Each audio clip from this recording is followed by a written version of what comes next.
Good evening, ladies and gentlemen, boys and girls, headbangers of all ages. Welcome to a very special episode of Heavy Metallurgy. My name is Alan, and I am here, as usual, with my outstanding co-host, Marty. Hello, Marty, hello. how are we doing this evening? Good. Excited. You should be. I am excited too. A lot of folks in the chat already, and they are also excited because we're going to bring on a very special guest, two special guests, as a matter of fact, here in just a minute. Before we get into that, though, I want to take a moment, say hello to everyone, and thanks for joining us this Friday. It's, the holiday season. We know folks are very busy. There's lots of extracurriculars going on. People are out at parties enjoying the weather or sitting at home in the dark, not enjoying the weather. But one way or the other, we appreciate that y'all have decided to spend some time with us this evening, just hanging out at the end of the week, having fun, and talking about the heavy metal that we all know, love, and enjoy. Marty, any show notes or announcements you'd like to roll out for folks? You've had some action on Bindrune Records this week. Release day for Panopticon's Rhyme of Memory happened Friday. And thanks to everybody that purchased. Pre-orders are going out as quickly as I can muster them, so please be patient. All that fun stuff. Show notes we'll talk about at the end, but I think we should bring our guests out. I think we should too. We should not keep the people waiting. Folks have been filing into the chat extra early this evening because they know we've got an extra special pair of guests. So bring them on out, Marty. Well, first up, we got David Gehlke. He's been on 3 times now. Welcome back. Author. Thanks for having me. Husband, David, father. Turned Inside Out. The official story of Obituary. Get it from Decibel. And the topic of discussion tonight, Scott Burns Sessions. A Life in Death Metal, 1987 to 1997. Welcome, welcome. Speaking of, let's get him out here. Scott Burns. There he is. Death metal producer extraordinaire. Retired. It's good to have you on, Scott. Thanks for having me, gentlemen. Thanks so much for joining us. Really appreciate it. Yes. Absolutely. My pleasure. And it is cold and snowy up here and warm where you guys are, I'm assuming. Wait, David's in Philadelphia, correct? Pittsburgh. Close enough. Close enough. Well, you're probably getting some cold and some snow then, aren't you? We are, yes. And it's hot and miserable in Florida, but that's why Scott is there and he loves it, correct? Loves it. That's right. That's right. It's 60 something, so it's not bad. Oh, that's fine. That's fine. Nice. Well, it's good to have you both here because this was a 2-pronged attack. And David, how did the idea of this book come together? So the idea for Scott's book came from a guy named Tim Hubbard, who was Scott's friend from high school. He's basically the scene photographer. So if anyone looks at the pictures, the death metal band pictures from Roadrunner early 1990s, like Deicide, Obituary, Disincarnate, Death, all those bands, that was Tim Hubbard. And Tim got those jobs through Scott, actually. Tim was a scene photographer, art photographer, and was looking for work. And, Tim wasn't even into death metal. He was a punk guy. And Scott sent those bands his way. And Tim made all those legendary pictures. So Tim broached the idea to Scott, say, hey, we should do something, taking my pictures and some of your stories. As it happened, Scott and I got to know each other during the writing of the Obituary book. And during the writing of that, Scott would oftentimes ask me questions about myself, which was sort of fascinating as a writer. I mean, Marty, I'm sure you can understand it's sort of weird when a band or someone starts asking you personal questions. So, well, especially because in interviews, you don't typically get a lot of time with somebody. It's usually a 20-minute or a half-hour block, and that's the way Scott and I, we probably talked 4 or 5 times for the Obituary book, and they were all great chats. We really got to know each other well. And we quickly realized that we are aligned on a lot of things, whether it's socially, politically, like down the list. Like Scott and I have a lot of commonalities between us. And then once the Obituary book wrapped, Scott reached out and said, hey, would you be interested in helping me put together a book about my career with Tim's photos? And of course, you say yes to that. I have tons of Scott's albums in my collection. He's a great guy. Everyone had nice things to say about him. I asked Albert from Decibel, hey, is this something you'd be into? I think he took him a minute to respond, said, yes, absolutely, we'll do it. And, it was about 2 years ago at this time, and we got rolling, and Scott Scott's not a very demanding guy, and you'll probably hear this a lot throughout this evening, but Scott is one of the nicest dudes ever. He doesn't have very many demands, but his lone request was, hey, can you make every effort to track down all the bands that I recorded? And so, which is a tall task. And That's a tall tale. That's a tall one for sure. Yeah. Scott's thing is, hey, I don't want to be walking down the street and have one of my old bands come up to me and say, hey, I see you did this book. Why is my band not in it? So Yep. I made every effort to find every band Scott recorded. I think, as it says in the book, I think we got to 69. Scott probably did between 80 or 90, would probably give or take, would be my guess. But even down to demo bands, it wasn't just the big hitters. It was one and done demo guys. It's very cool. Yep. And then we got rolling, and before I knew, Scott and I knew it, we were talking basically.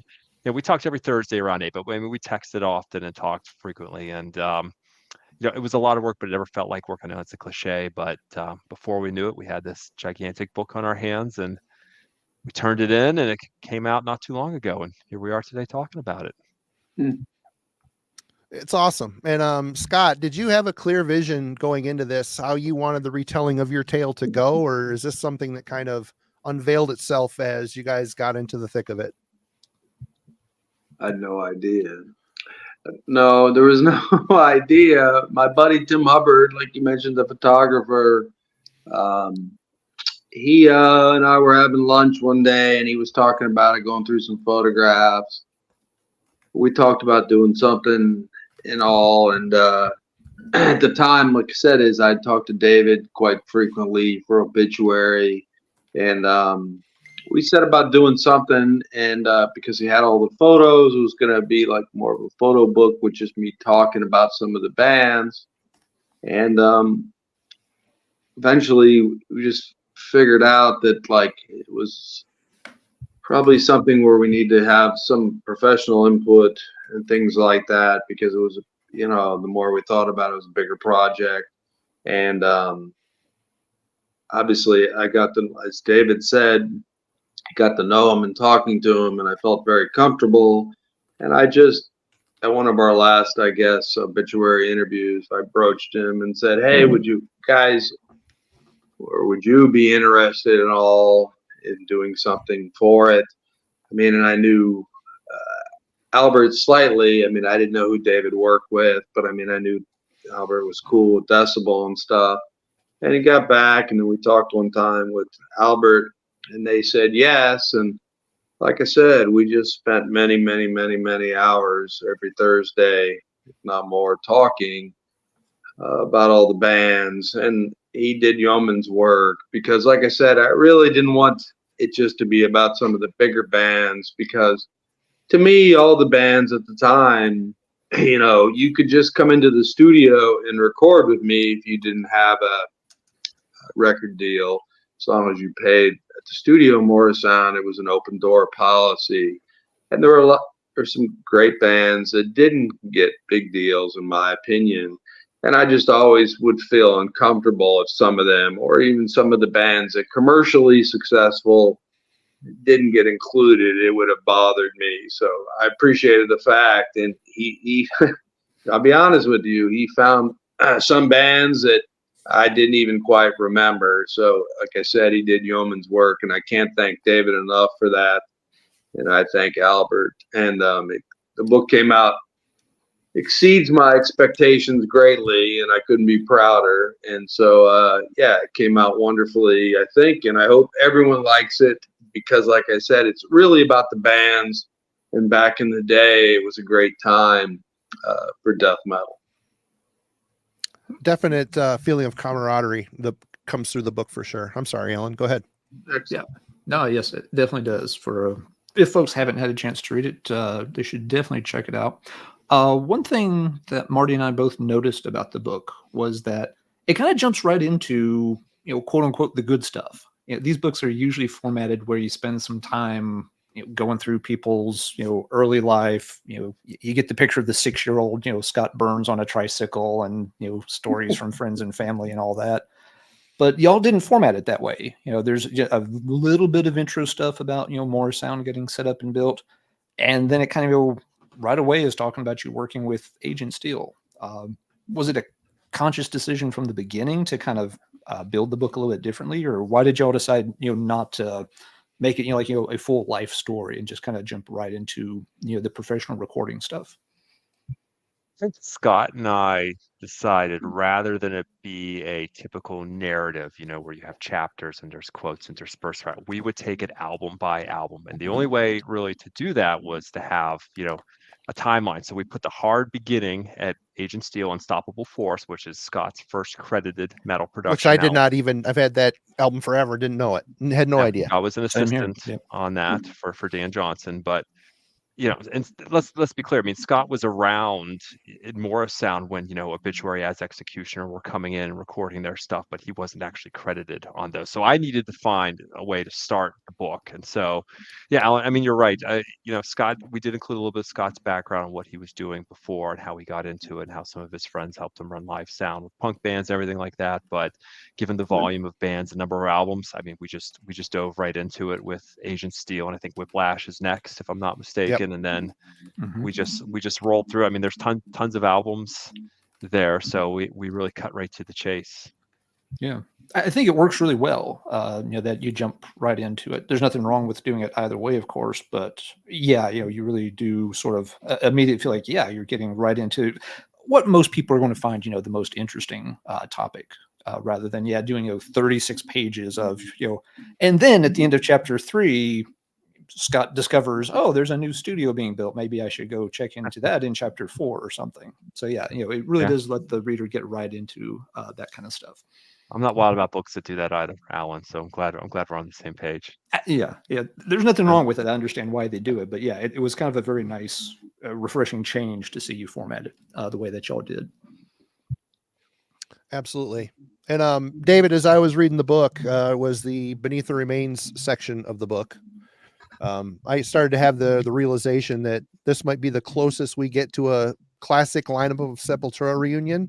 So congratulations to both of you on that, and your thoughts on that. Oh, well, I'll let Scott chime in on his relationship. Scott may share some details on his relationship with Sepultura post Arise, but they were all willing to talk about Scott. Max was easy to get on board, as was Igor and Andres. They were very effusive in their praise about Scott because that was such a critical album for them, right? They were unproven, just signed to Roadrunner. Here comes Scott, unproven.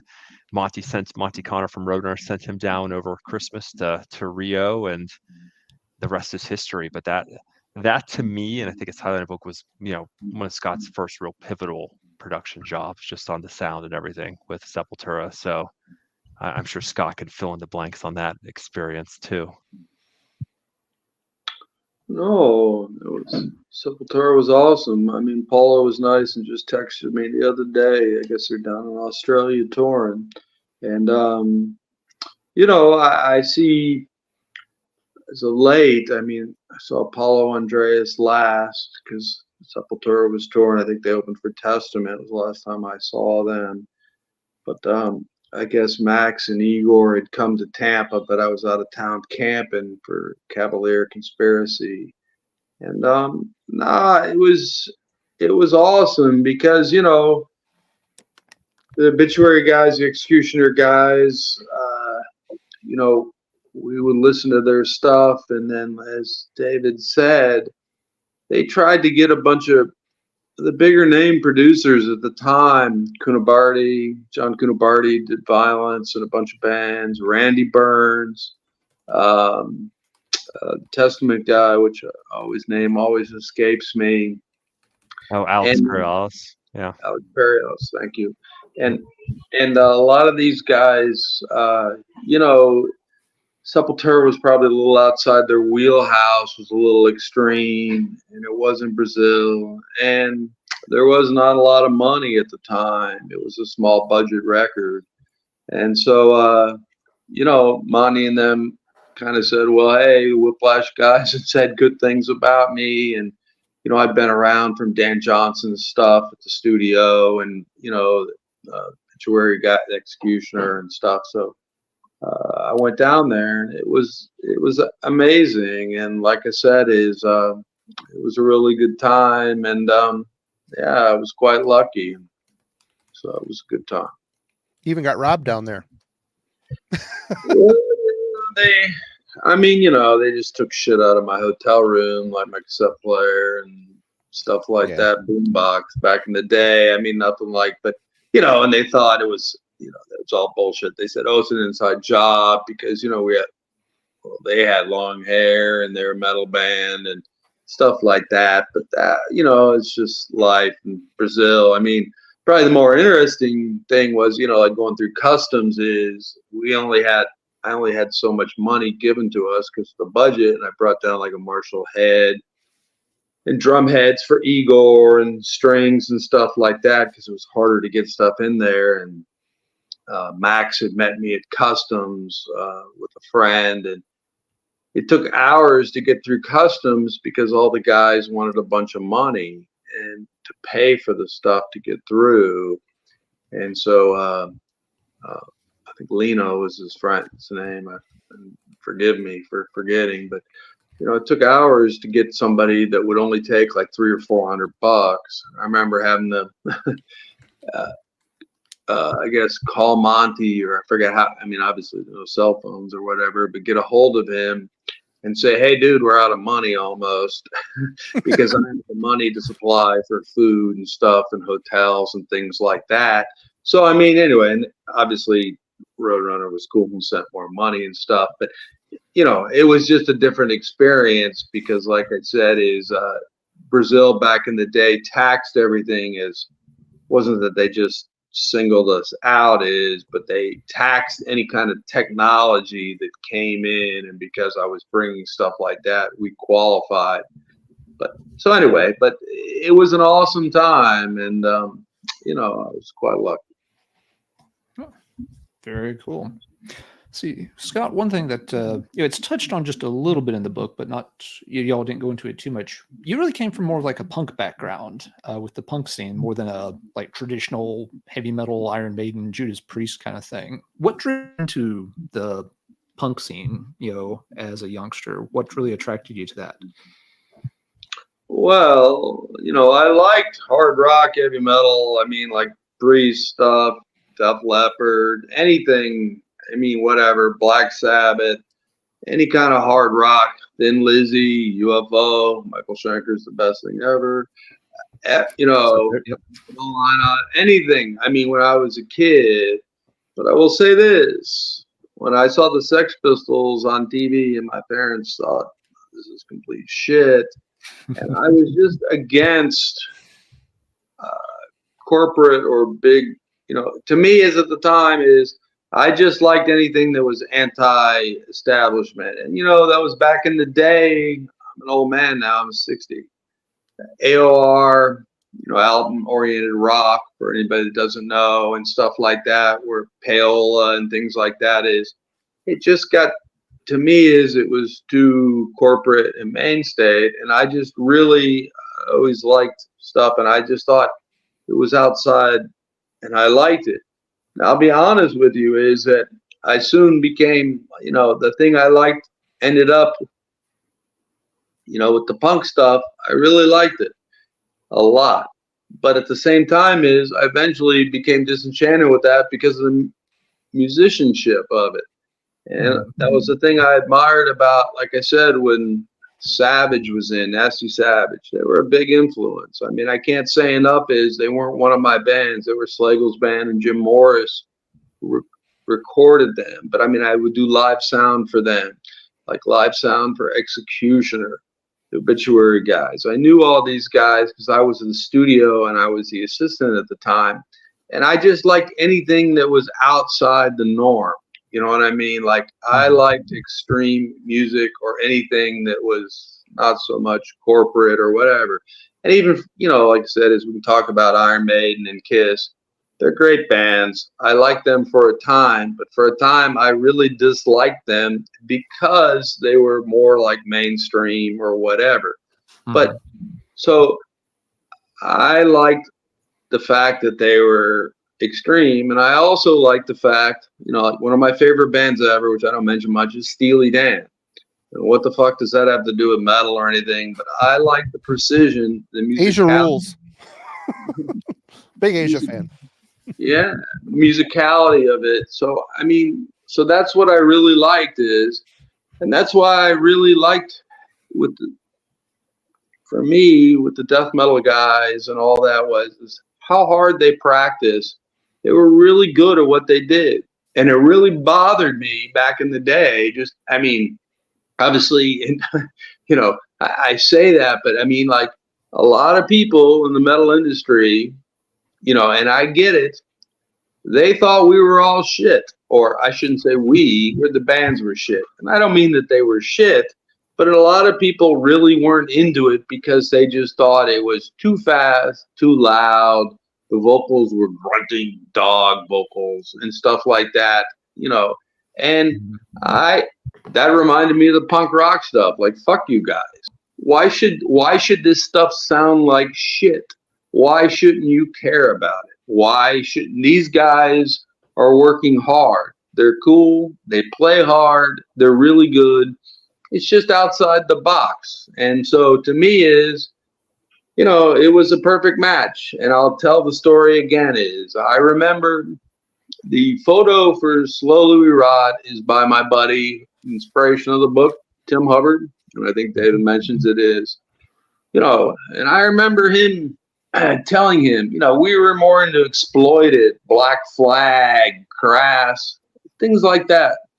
UK Subs, amongst other things, anything. But, and I just told him, I said, dude, this kid from Obituary, the Executioner, he's fucking crazier than Waddy. I mean, I've never heard anything that, you know what I mean? And for me, like I said, maybe that's, limited exposure.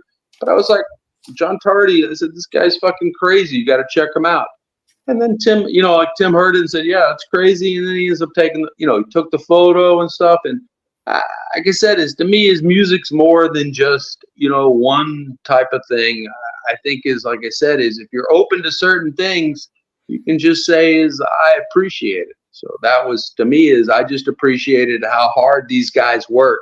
And they were, like I said, John and Don and Trevor, when they came in, I mean, they were like, I think, I think in the beginning, their mom used to take them to the studio. They were that young and stuff. And then John was driving. He had a 4Runner and stuff. So, these guys, the Atheist guys, all the bands. I mean, they were young and they were doing it. And like I said, there wasn't, for anybody that's younger, I will just say this.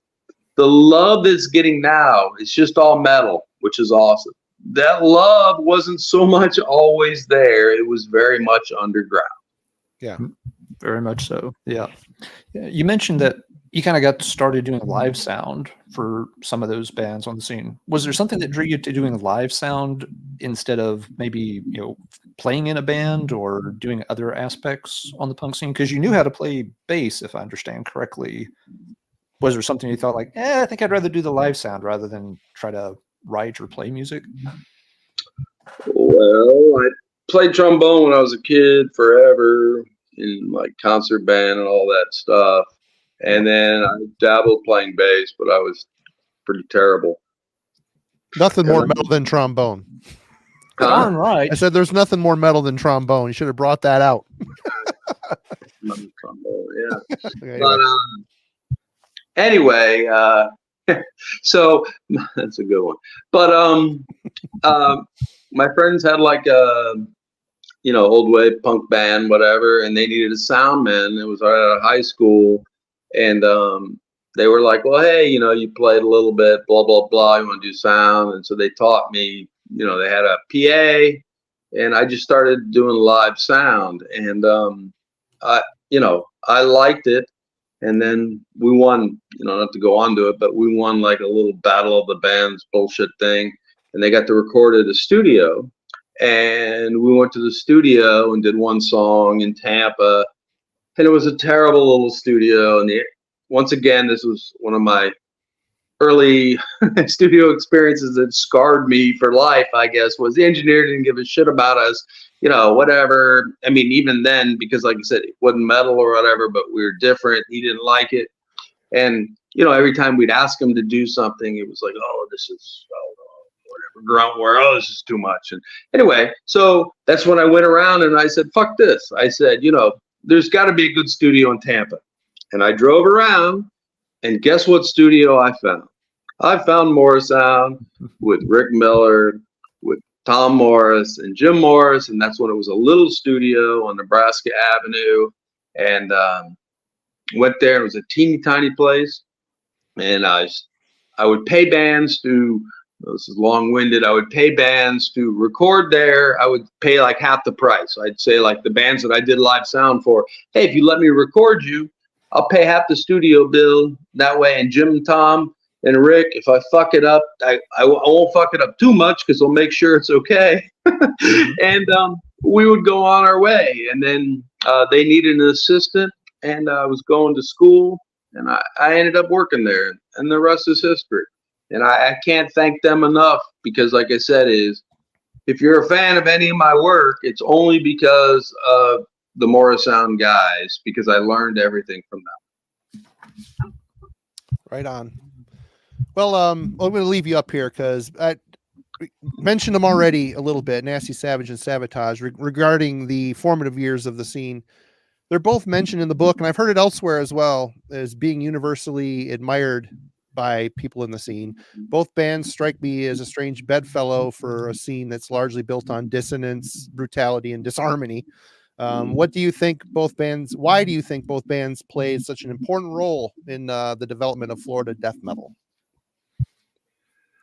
Well, I mean, listen, so you have to go back even a little bit further, I guess, with Sabotage or Avatar, Dan Johnson. And I'd be remiss to say without Dan Johnson, he was a huge part of my career as well.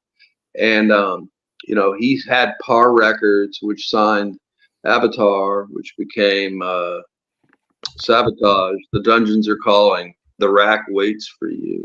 That's one of the greatest songs ever. Go. And, but, the door slamming is Jim slowing down the door to the Studio A. So that was an amazing thing. But anyway, no, I think Tampa always was Crocus, like you said, Priest, anybody. It was always a hotbed for hard rock, heavy metal. I mean, we had Stranger, which was signed. They were a rock band. But there was always Juliet, what was the band that Kevin Dubrow produced? Juliet. Yeah. Absolutely. Yeah. And Ralph's, anyway, there was, like I said, Ralph Santola, we can go on that. There was his, Eyewitness was later on, but there was always hard rock. Mark Prater's band, who, works with Obituary. There was lots of Auto Drive. There were lots of bands around at the time. But like I said, you cannot say enough about the influence of the Oliva brothers and, Dr. Killdrums, etc. for them. And then, like I said, is the Nasty Savage guys. Ronnie, was the king of the underground. And I mean, those guys, they were, I know with the vocals, you know what I mean? It was more King Diamond-esque and stuff like that, but he was killer. XXX, Triple X. X, yeah. They were killer. I mean, and do live sound with them. Curtis, I mean, he was, fast as a shark. You know what I mean? These guys were all influential on those bands. And then Chuck comes around, and I think it's just, Chuck's in Orlando. Then you got Atheist guys, who were Ravage and stuff. And they just happened to be around. But Florida was always a hotbed for hard rock and metal. And I think it has more in common than it doesn't, because similarities, just because it was more extreme. And like I said, with Ronnie, perhaps the vocals ended up, I mean, he had some brutal stuff, but he tended to go like King Diamond stuff. And you're absolutely right to say is that was a diverging point where in the underground is things started to go more in the underground towards like the Obituary guys, Executioner. But you cannot say enough good things about them and how influential they were. And I think if you had the Obituary guys here today, they would just sing praises of Dave and Ben's riffs, and I mean Killer's and Curtis's drumming. But like I said, it was just a scene, much like I guess Seattle or London for punk. I mean, there are a bunch of bands, and they all get influenced by each other. We go to the Brass Mug, do sound. Chuck would play there and stuff, and there was just bands. But you have to. I mean, I guess the thing to say is that while these bands were popular in the underground, maybe you get 100 people, 200 people to show up or something and stuff. It's not like today when you go to a show and it's just, like I said, it's just metal. It's huge, which is awesome. But it was a little bit different back then. David, what do you think on the Nasty Savage and Sabotage influence on the scene? Do you have anything? Scott's right. You talk to any one of those Florida bands, it always starts with Nasty Savage and Sabotage. And Scott brings up a good point about Dan Johnson. So Dan Johnson was an in-house producer at Morrisound who ran Par Records, who had Avatar and Sabotage. And let's not forget about Crimson Glory too, who could probably fit into that trifecta there. They're we awesome. Want to go. Yeah, they licensed Pretty Maids early on too for the US before they were on CBS. Right. So the Iron Maiden band from Canada. I mean, he did them. Agent Steel. I mean, he was a huge. Sorry, David. I'll go. But Dan Johnson was a huge influence because he got him and Tom and David. You help chime in on this. He had the relationship with the gentleman from Noise. Yeah. So Dan Johnson had a good relationship with Carl Walterbach from Noise, which is how Corner came over to do the mixing for No More Color there. So Dan sort of held down that melodic metal spectrum that also the Morris brothers held down to, but Dan was like a true blue, and Scott talked about this in the book. Dan was like a real producer. Like, he wasn't interested in dialing up sounds, and so that's how Scott got on those sessions for Agent Steel and Whiplash. And we can even bring up Leprosy if we want to. Dan said, hey, I was pretty hands off during that session. Scott did the bulk of the engineering work. So if anyone wants to talk about the drum sound on Leprosy or Chuck's guitar tone or anything like that, it's primarily the work of Scott Burns there too. So it's interesting. It brings up a good point. You sort of veer from Sabotage, Nasty Savage, and it slowly crests into death metal. It is because you're right, from a sonic standpoint, you're like Sabotage to Nasty Savage to this, but it's all interconnected in a way. It's very fascinating how it all came to be when you jump from melodic metal over to death metal. But all these death metal bands were huge fans of Nasty Savage and Sabotage. And like Scott said, when I did the obituary book, that's all they wanted to talk about was the first Nasty Savage record. Literally, John and Donald Tardy, that's their favorite record of all time. And I think someone even said in the chat that John Tardy wanted to sound like John Olivia. That's 100% correct. John never learned to sing, as we all know, but if he could. However, though, I've spent time with John Tardy, as has Scott. John can sing a good country tune. He could sing along to a good country tune if you let him do so, but he would never turn out to be a singer like John Olivia. But yeah, it all ties together. It all starts with Nasty Savage, Sabotage. Then you have the Dan Johnson connection. Dan Johnson leaves Morrisound, Scott, 1989 or so. Scott then inherits the projects that Dan Johnson would normally be doing. So we could even point to Spiritual Healing by Death. Dan is gone, and Chuck's like, okay, I want to work with Scott. And that's how the Scott Burns, Chuck Schuldiner relationship started. So yeah, it all sort of just flows together. Yeah. Ronnie was really famous for his live antics as well, the smashing TVs and stuff, which really, even if the music doesn't seem that extreme by death metal standards, he really did inject that sense of holy crap, we have to do something crazy extreme like this guy, and we have to, being kids, of course, we have to one up that. We have to do it better than he did somehow.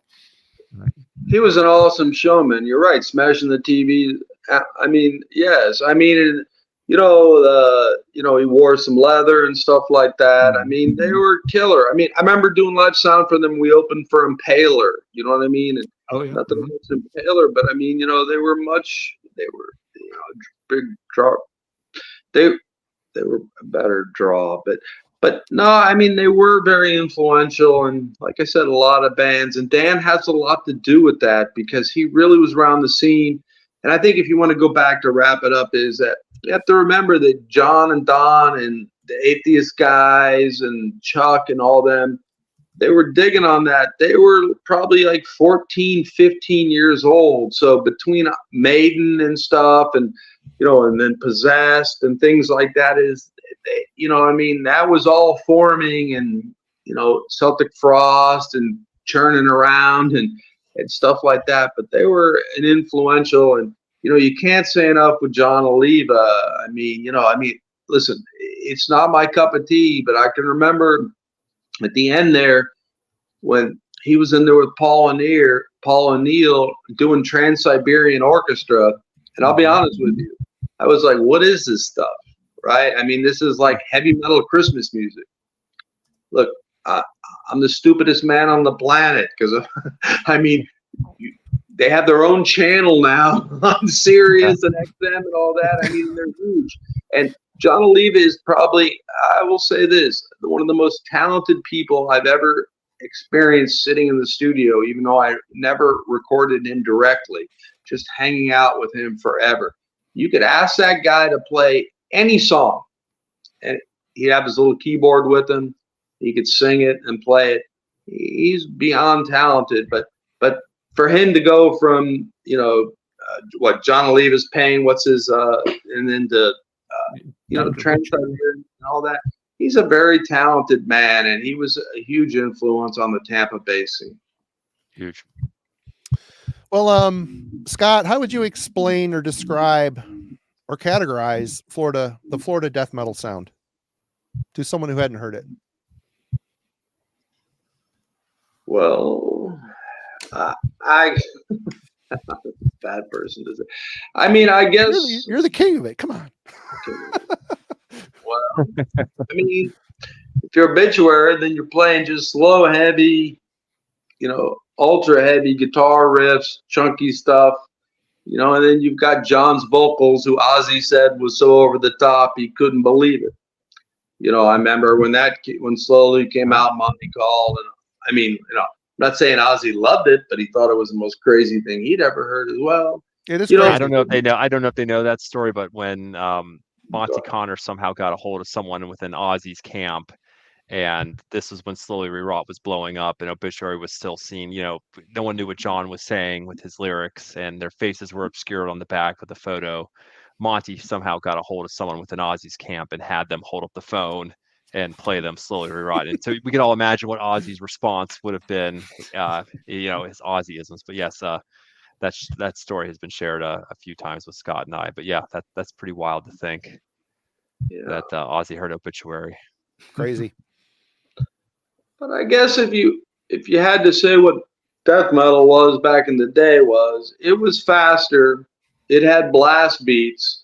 It was definitely more extreme. A lot of riffs like that. There wasn't a lot of chunky stuff like Metallica. There wasn't many happy riffs. You know what I mean? It was all brutal stuff, and it was fast. The singers were mainly dogs. You know what I mean? There was, there was a few cats around, like Kelly, who sang Millie, high vocal stuff. Glenn Benton did some stuff. But for the most part, it was guttural stuff, like Barnes, like Glenn doing the deep stuff, whoever. But, and then there was guys like Atheist Cynic who started doing just really technical stuff. But I think the thing is that the drumming was a lot of fast double bass and a lot of blast and just guitar tones that were really heavy, where like stuff that we would have thought was heavy had too much mid-range into it, or was just chunky, happy riffs. And this stuff wasn't happy. There was no, no C or G major or whatever chords. It was all, stuff. And like I said, I think for a long time, and even to this day, it's hard to, like the Suffocation guys, it's hard to say you find people that play faster. I know nowadays the kids do play faster, but at the time it was much more extreme than anything it was. And especially, I think the hallmark was the vocals, because there wasn't any real melody. Like I said, there was repetition and things like that. And some of the guys use some of the stuff, the higher stuff and all that to create, even though there were some patterns and choruses for sure, but it was way outside the box for, for metal. And like I told David, sometimes it's like, it was music in a blender. You know what I mean? It just was like, turn the blender on and it's fast. And, that partly goes to the grindcore thing. Here's a question from Logan, actually. Were you ever put off by how extreme they were trying to be, Scott? No, I mean, I suppose the only thing is, like I said, is if you came in and you couldn't really play and you were just trying to be extreme, you know what I mean, then that wasn't Would tick you off. my favorite thing. It would tip me off because, like I said, you should at least know your craft, I believe. And I get it, there's some things where you can't, but at the same time and I guess the only other thing is perhaps later on like David talks about in the book, at the end of my career, or the end of death metal's peak, when bands were trying to imitate each other, when you could tell, like, there's the Morbid Angel riff, or there's the Deicide riff, or Corpse riff. That wasn't so good if you were just mimicking another band. But no, I mean, like I said, it was extreme was good. You know what I mean? And it was nice because it was pretty original. Or like I said, you couldn't say to these guys, I mean, you couldn't say there's the Obituary riff, there's the Morbid Angel riff, there's the Deicide riff. Those riffs didn't exist. I mean, you could say maybe they had influences by Possessed, or or Celtic Frost, or Venom, or whatever. But I mean, you couldn't really point to riffs being ripped off from other bands. These guys wrote their own riffs. I mean, different styles of riffs. So. Well, how did you in the early days approach and make sense of such a dense and low frequency heavy style of music when most studios largely didn't care about or even want to understand heavy bands? Well, I don't know if I really, you just tried your best, like I said, to, like I said, make some sense of everybody, at the time too, I think nowadays, from talking to some producers and engineers and from hearing people talk, is a lot of times the band really isn't in the studio as much during the mix. Like, I think today, perhaps producers or engineers kind of say, I do my own thing, and maybe there's one or two guys in there. But back in the day, we were small budgets, and it was just everybody was in the studio. So everybody would say, hey, I can hear my fucking bass, or hey, I can't fucking hear my kick drums, or, whatever, my rhythm guitars. I mean, there's only 4 or 5 things, but at the same time, so you really had to focus on trying to get some definition and figure out a way for those things to cut through. Now, sometimes for the bass players and stuff like that, they're chugging along with the rhythm guitar, so that wasn't such a big deal. But for the guys that did play different stuff, that you had to figure out a way to do that. But I think is like going back to what, like I said, the Morrisound guys and all that and I'm learning from them, even though sonically with the heavy metal stuff, which was much slower, it gave you a foundation, like with drums and stuff like that, like using new drum heads, like using new guitar strings. You'll laugh and I hope the guys don't mean this, but tuning, right? Tuning before every song, or tuning in between takes of songs, because you're crushing these strings so hard that it's very easy for the strings to go out of tune. New strings are important too. Yes, new strings. Yes, absolutely. And just equipment, and just trying to do everything. So when you start, before you hit record, you're not just trying to make something sounds good that sounds like shit acoustically in front of you, right? I mean, to me, that, like, this is one thing I learned is that, yeah, you can always make something sound better, But if it sounds like shit in front of you, then, you know, you're making it sound better, but it probably still sounds like shit, and having good microphones. But it was difficult, and I'm not saying we always did it. And, you know, for some of those records, like I talk about, like on the Atheist record and all that, is we didn't have automation at the time so much as that, you know, all the guys were repressing on faders, and we'd try and do stuff like the Obituary guys on Slowly We Rot.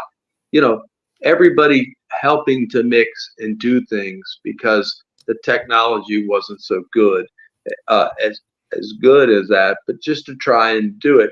And I think once again is the biggest thing is just to have someone that said, hey, give these guys a shot, right? It's cool music. Let's make it sound good. You know, like my classic example is, and, you know, nothing against, you know, Venom, which is the greatest band, great band. But, you know, the acoustic guitars sound killer. And then when it gets crazy, everything kind of sometimes sounds bad. It's like the engineer just mails it in, like, oh yeah, I can put a killer condenser microphone in front of the acoustic and make it sound amazing, right? But everything else, fuck it, I don't know how to do that. Well, I mean, and once again, is whoever did it, I don't mean anything, but I just mean in general, right? It takes time to figure out how to make fast things sound good, right? Anything slow, it sounds good by nature. Yeah. I hate to say that, but if you can't record a slow band and make them sound good, you probably should, you know, quit your day job. Well, staying with the theme a little bit, you know, people have either they love or they hate the drum trigger thing, and drum trigger sample replacement became the answer to cleaning up death metal in a lot of ways. What were the advantages and disadvantages to perfecting this technique, and how did you and the Morrises initially convince drummers that this was a good idea? Well, I mean, I think triggering is a good idea. And back then we had a thing, we used the TC2290 for sampling. And then we had MIDI noise gates and things like that and just, you can get, the beauty of triggering stuff is you get a nice, solid, consistent hit forever, right? The bad news is, like, you can listen to some of my records and, you know, it's very hard to trigger press rolls and things like that without, excuse me, feeding it into, like, say, we use Cakewalk by MIDI and stuff like that, and triggering all those and get the MIDI notes. And that's where Super Brian, who David talks about in the book, did a lot of work. But it's very difficult at the time and time consuming to make that stuff not sound like a machine gun, where, you know what I mean? You know, to change the attack, because if you looked at a sound wave like everybody now does nowadays, is everything is very, sound waves are very different. And when you trigger something, it's exactly the same and it sounds very fake and forced. So most of my stuff and all that was always the kick drums, because to be honest with you, in death metal, there really isn't a lot of dynamic. You're just looking for that first attack, the first 10 milliseconds probably or something. I don't know. It's been a long time. I'm old. But you're really just looking for the attack. There's not a very lot of spots where you can hear the full ambience of the bass drum, like with the room mics. Room mics really didn't matter so much to me most of the time, because you're not going to hear them, right? It just, you know, but they are important. Like I said, it's, you know, if you want to sound like John Bonham, greatest drummer ever, maybe, well, you need room mics. But, you know, so at the, like I said, back to your original question there, Marty, is that, you know, we did it a lot and we tried to get better at it, but it's very difficult. I mean, another example, like one of the greatest albums ever, Dream Theater's Images and Words, like, you know, they triggered that Portnoy snare drum back in the day. And that was sometimes there, you can tell that it's triggered. And I mean, it's still a wonderful album and the best ever, but at the same time it was hard back in the day to get that stuff perfect without spending money. Nowadays, everybody can trigger everything with Pro Tools and things like that and get away with it. Yeah. I'll say this to digress is, this is Scott Burns' fat old guy, is there's no fucking cymbals on drums anymore, and it sounds completely unnatural to me. Now, the records sound better to me than any record I ever did, But at the same time, is the drum sounds, in my opinion, most of the time do not sound natural at all. And I know it's brutaler because you can make everything heavier when you don't have hi-hat ripping your head off or cymbals, flashes, and all that. But I don't know. There's like I said, it sounds tighter and cleaner, but it's just different nowadays because now everything is super triggered and super gated. And to me, there isn't no way a drummer sounds like that if you sit in front of his kit. But that's just fat old guys saying that. Right on. Yeah. So yeah, as we kind of follow through the book, Scott, like 1990, 1991 is, when your workload was really starting to expand. I like the way y'all laid out the book where it follows year by year and kind of band by band. It makes it easy to kind of see those patterns all of a sudden, because we all know all the stuff you did. It doesn't necessarily stand out that, oh crap, he did so much, in those years in particular. Was there any time or album, something that made you notice that this is really taking off all of a sudden, as opposed to where it had just, kind of slowly grew in years before? Was there like one album or one moment when you suddenly realized death metal's a big deal now? Well, I think a couple things. I mean, when the Corpse guys got asked to do Ace Ventura, that was a big deal. I mean, it gave us some, the band's legitimacy.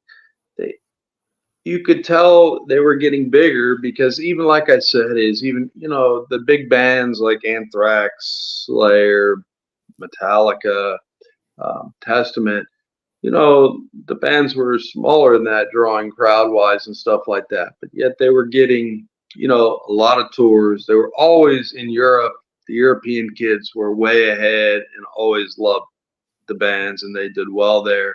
But like I said, with the Ace Ventura, with some of the tours, I mean, Morbid Angel was starting to, they were getting big. And then, like Spin Magazine, I don't know, is the cover photo from the Spin person, or was that Star World? That was when they did the feature on you, Chuck, Alan West, and Richard Brunel, I think, was the three guitarists they highlighted. Yeah, so by then, yes. Yeah, so by then you were starting to, you know what I mean? It was starting to get popular for sure. But at the same time, it was very popular, but it was still a niche, I would say a niche thing. But yes, the bands were doing well. And listen, Roadrunner, all the labels were spending much more money. Slagle was spending money. Monty was spending money on the bands. The 5,000, most of the records I did in the beginning were done in a week and $5,000.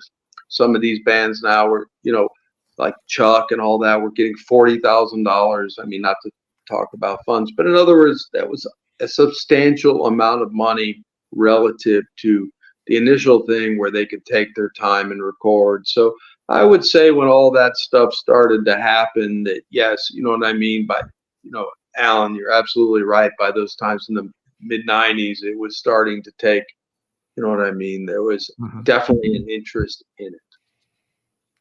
Yeah. As you're, because you had very busy years there too, like 90, 91 and such. Were you still able to go out and like check out a lot of other bands? Or by that point, were you pretty much locked into just, I only get to hear what comes in the door because I'm kind of swamped? Were there still chances to check out other stuff? No, I only heard probably what the bands turned me on to, what we listened to in the studio, just sitting there when we weren't recording. Because for a while there, I probably recorded 7 days a week. And I mean, that was probably why I got burnt out. And well, you didn't go home. You never went home. That's right. But it was studio.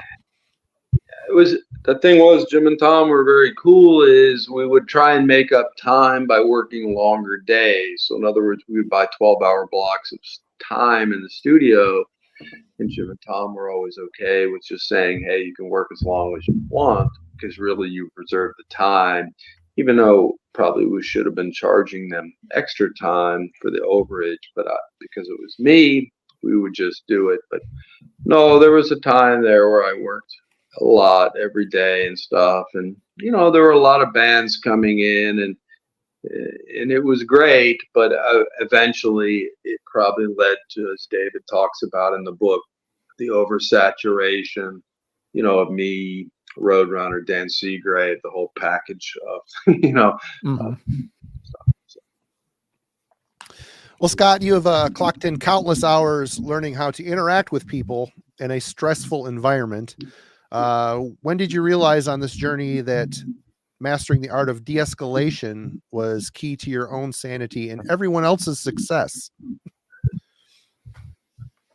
Well, I don't know, Marty. I mean, I suppose is that, the way I looked at it, and I still think is with engineering, is depending on what type of music you're doing, especially for me, where it's more outside the box. I mean, not pop music, is that probably the most important thing you can do is you're the liaison between the artist and technically and getting something recorded on tape. And, that the biggest thing probably is to make sure that that artist is comfortable, that they enjoy their artistic, we don't use that word too much in metal and stuff, but it really is art and artistic expression. Absolutely. In their experience, right? Because I guess I would say this is most bands, even if you're the best, they probably, if you're a prick, they probably will only put up with you for so long.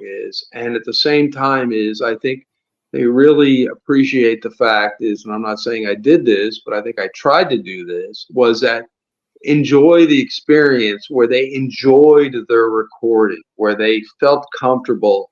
They may not say everything was perfect with it, but at the end of the day, they said, I'm really happy. I know these people worked 100% for me and did the best for me. And that really is what matters the most, because you'll never be 100% happy with anything. I mean, there's 5 guys in a band. It's like being married to 5 people. You're just fucked. It's never going to happen. Yeah. I mean, no 5 people in the world are going to agree on anything, but you try and get some commonality out of it. And I think that's the most important thing, is that when you go in with the band, is to try and figure out, hey, you know what I mean? What are they trying to achieve? And what's the best way I can help them achieve their vision? Because at the same time, overall it's really, like, even for me, when you guys say I was a producer, I think it's all a bunch of bullshit. I was just an engineer. I mean, do I have ideas? Absolutely. But at the same time I'm not like a producer like Martin Birch or somebody like that with big bands. I mean, that's a different kettle of fish. And I'm not trying to sell myself short, but I'm just trying to say that we were just trying to get a good recording on tape and get the best recording live, make the songs better.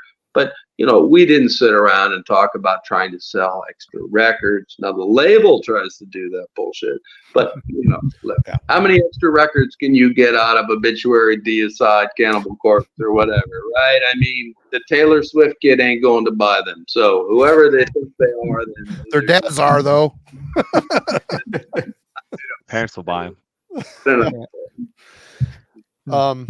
Well, I gotta say, one thing I take away from reading the book, I mean, it's almost like 99% unanimous that you did support those guys and they all enjoyed working with you. And, you had a way or a knack of getting a best performance out of them, and they all respect the hell out of you. And that, did you get rich being an engineer? Sadly, you didn't, but at least interpersonal relationships, you kind of built a family down there, and it spread across other parts of the world too, which is more than a lot of people can say. Oh yeah, listen, I'll get all teary-eyed, dude. I love all those guys. They're like my kids. Hell yeah. Yeah, Scott, the nice thing in talking to all the bands that Scott worked with is, and it's mentioned in the book, is that, they all said almost all the same things. Scott's easygoing, cool, relaxed. Like all these people were very eager to do this, talk about Scott. I think that's a reflection of Scott. And Marty mentioned the art of de-escalation, and it's said in the book, Scott mastered the art of working with people, and it was a combination of Morrisound being what it was in Scott, and Scott wasn't that much older than a lot of the bands that were coming in either. So they saw him, you think of producers before then, it's like this old crotchety guy who's like checking his watch and wants to get the bands out of the Just studio. wants to go home at the end of the day. Get these kids out of here. What is this That shit? was not Scott. I think someone in the comments mentioned all the weeds Scott smoked with atheists. That's true. I'm sure Scott can attest to that, and him rolling joints with the Psychotic Waltz guys, and sitting in, John and Donald Tardy and Scott lived in Scott's Mitsubishi pickup truck listening to mixes. I mean, they went out to eat. They had their own routine, and then the restaurant they went to all the time. I mean, yeah, you don't hear that many stories about other producers being like that, but Scott was that guy. And Scott had mentioned, and this a lot of people corroborated this, Scott was given, Morrisound was given $5,000 to do an album over the course of a week, and here Scott makes something out of this. So it's a highly pressurized situation, and to which Scott easily could have been a dickhead, like, hey, we need to hustle, you need to play your parts better. But instead Scott was nice, relaxed, easygoing, cool, which I think ultimately helped bring the best out of those records. So yeah, you really can't say enough about him. And I will point out that there were some people in the book who did not have nice things to say about Scott Burns, but I won't spoil it there for anyone. But the number is very small. Very small. What, Very 2? small. There's 2 in the book that I can recall. We won't go there. Yes. Yeah. Yeah. But thank you for the kind words. But listen, we tried hard. Not everything was great. There are a lot of days when I'd yell "fuck" at the top of my lungs, get pissed off, and things like that. You want to tell people about the sliding glass door at Morrisound? Yeah, I'd walk outside the sliding glass door and just yell "fuck" when I was pissed off at the top of my lungs, and then come back in, and it would get back to work, and life is good. But you get pissed off for a minute. And all the times you stormed out of the studio working with Glenn Benton from Deicide, when he would tick you off, and then you'd come right back in like nothing had happened. Yeah, Glenn just wanting his money, which is fine. Well, you should have told Glenn, I won't record until you give me more money, Glenn. That's what you should have said. Turn the tables. That was a daily thing for Scott.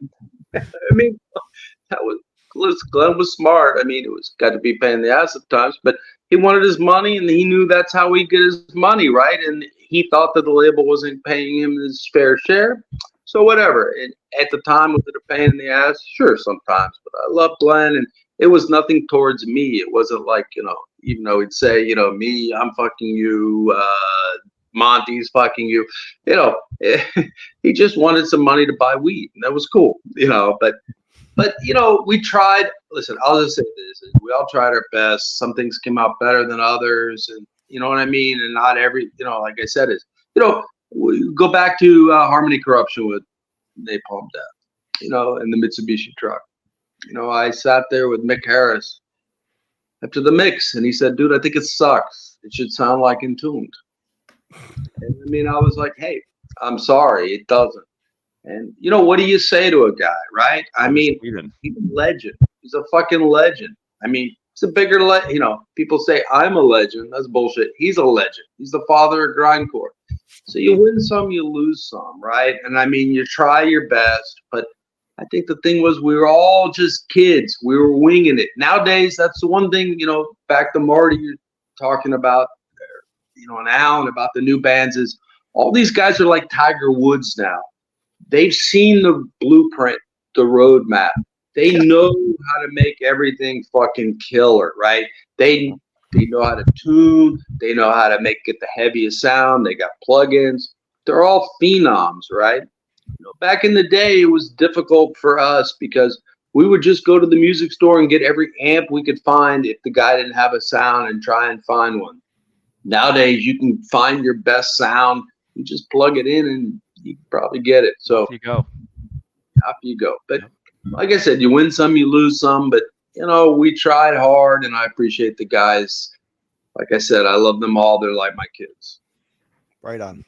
Yeah, that really comes across well in the book too, as folks have mentioned that. Yeah, you speak.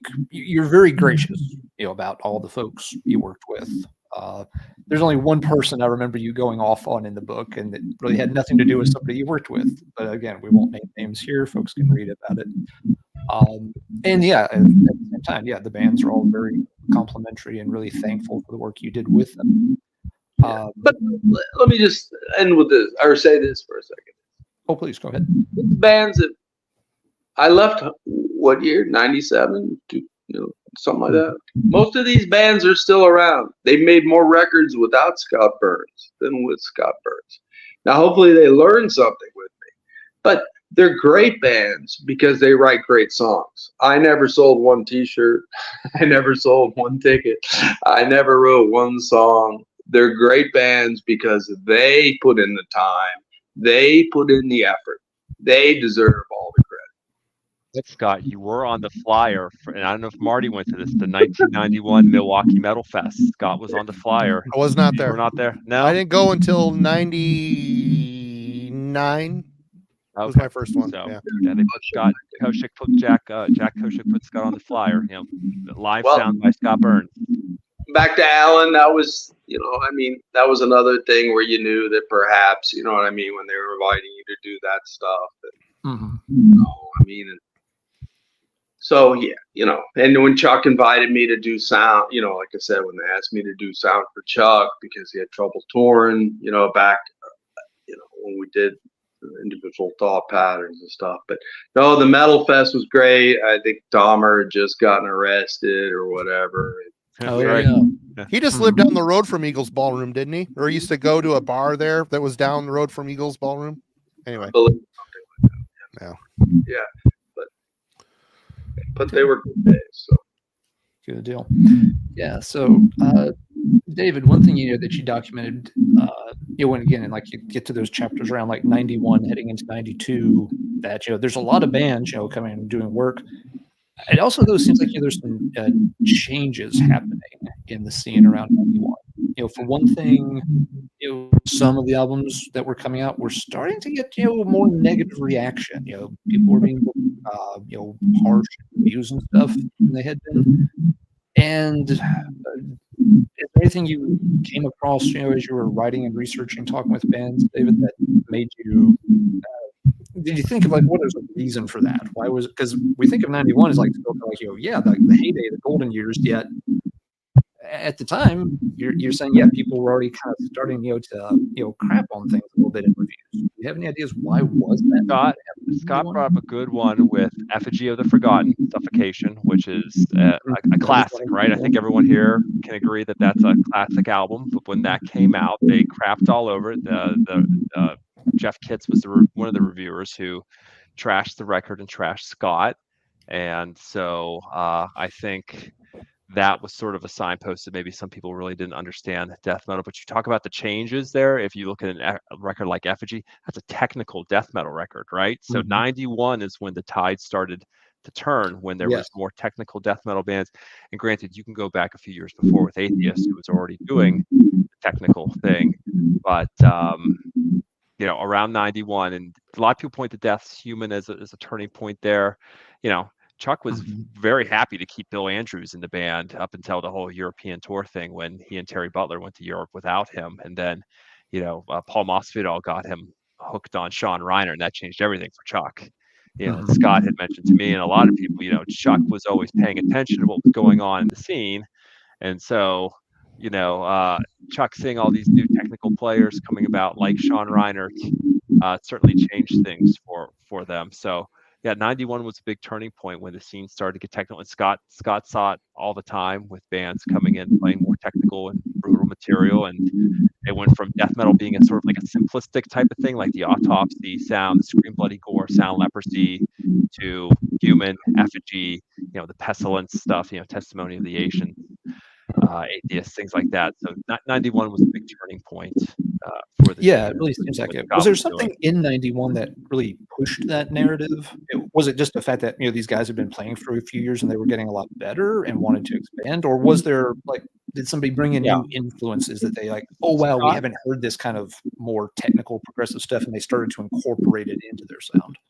Scott can definitely speak to this, but I think Scott, right? A lot of the bands practiced all the time. That was a big thing for the American bands versus the European bands, right, Scott? Yes, but I think your point, David, about like the autopsy and things like that, you know what I mean? And like the spiritual healing, that all the new kids, new kids, all the guys used to come, and like you said, is they all like to watch each other play, and then that just became an old style for them. And like I said, is for like Obituary, it really didn't matter because they carved out their own niche, right? But you had Corpse and stuff playing fast, Morbid Angel, and Malevolent. I mean, all the bands, and they all would come and watch each other play. And it was a big deal to see who could play faster and who really could play. I mean, who was cheating and who wasn't cheating.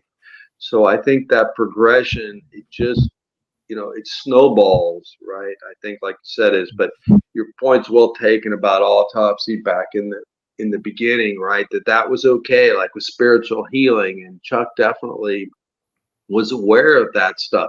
You had Atheist, right, who was completely, I mean, how did you label those guys, right? I mean, they really weren't like, Piece of Time's more pure metal, death metal-ish than the second record. Yeah, but like I said, I think the thing was most of these guys, back to the original point earlier in the interview about the scene, was they all saw each other, they all played, and they all fed off each other, and everyone wanted to get better and play better and more technical. And like David just brought up too, is that was a difference, I think, with some of the European bands back in the day, is that he mentions in his book about Paradise Lost how those guys would share a warehouse facility and just practice in it and stuff like that. And I think that concept, maybe that's more of a little bit of a European concept, where all the guys, at least in Florida or in the States, they all rented their own place, they all chipped in, and most of these guys practiced 5 days a week or something like that. I mean, some of them 7. I was shocked at the dedication. No, fair enough there, Marty. Yeah. I mean, yes, they were practicing a majority of the time, and so I think the technicality, and then once again, like you're saying with suffocation, it just grew and grew and grew, because I think the whole thing is, and I think even today you still see it, is everybody tries to outdo each other in being the fastest and the most technical. I mean, I'd say one more thing as an old guy is that sometimes I think the songwriting can lack that you could be the fastest thing in the planet, or you can, have the, whatever. You can be the fastest ever, but you still have to write great songs, or songs that someone sings, or at least that's my opinion. But I think back in the day you're absolutely right, you guys, is that they just fed off each other, and that there was a demarcation of the old school to wherever. I mean, even look at Devastation, a great band, right? They were more flashy, and they tended to fall out of favor, right? I mean, it just became the brutal, like I said, is the death metal stuff. Now there's Sepultura, which they eclipsed their own, you know what I mean? They fell into their own genre as well. Yeah. But as far as death metal goes, I think, like I said, is everyone just became technical. Look at Legion, the second. I mean, you guys are better at this than me. You chime in. Look at Legion compared to the first Deicide record, right? It's much faster, right? Like I said, it's not as, They still had some catchy stuff going on in the speed riffs, but yes. Yeah. Mm-hmm. Well, Scott, were there any instances of comparing notes or techniques with other big name metal producers, or camaraderie behind the scenes back then, or was it competitive? Well, I mean, no. I mean, I would say no. I mean, none of the big metal guys, I mean, I didn't exist, and the stuff I did didn't come up on the radar like I tried to say. So I wouldn't say any of that is. I mean, Colin Richardson was probably the only person that I did some work with or who ran in my circles, because he did a lot of the earache bands and he was cool. But as far as I said, is all the big guys that did thrash and stuff like that, I mean, I wasn't in their wheelhouse. My bands were below their stature at the time, I would guess. Do you think that these other guys maybe experienced backlash or feelings of being pigeonholed as the popularity of death metal was in decline? The producers? Oh yeah, I mean, you felt like you fell into some of that. It happened to you a lot, actually, towards the end. No, for me, for sure. Well, for you, for sure. But do you think the other guys experienced something similar to what you went through, or maybe I think either they just fell out of favor because they didn't do so much work, or but I would say not, because they're probably their rosters, their portfolio is more diversified than mine. So I don't know but I would guess not so much is, unless they just decided not to record anymore. You know what I mean? Yeah. Right on. Yeah, kind of following off of that, like David mentioned, a couple of minutes ago, 91 was the year death metal got technical. From reading the book, and some of your encounters with bands at that time, it sounds like by 93, 94 things were getting more stressful. That there was more issues coming up with some of the projects, more clash of personalities at times. And I've seen that in other volumes on death metal, like the book Bazillion Points put out on the Swedish death metal scene. Mentions 93 was a year that the Swedish scene all of a sudden felt like it was starting to go downhill. The same with the book on the Finnish death metal scene, that these bands would put out like one great album around 93, and after that a lot of them just kind of wandered off into other territory.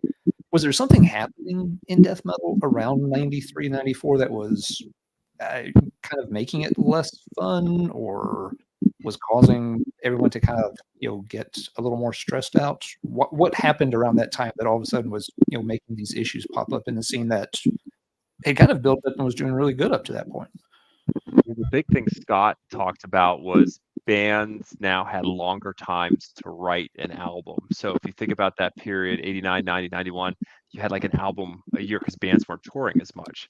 And now bands are touring. They are now reliant upon their touring and whatever album sales to make a living. Now it's like a professional thing. So the stakes are raised. So when bands started coming into Scott, and there are probably a few good examples of the albums he did, individual thought patterns would be one. Oh, that wasn't that much of a super stressful session, but Cannibal Corpse may be the best example, because they were on the up and up circa mid 90s between the Bleeding and Vile. They were now a full-time band. They had quit their day jobs and everything else. So that's when it got really stressful, as bands now were professional and they're taking it more seriously.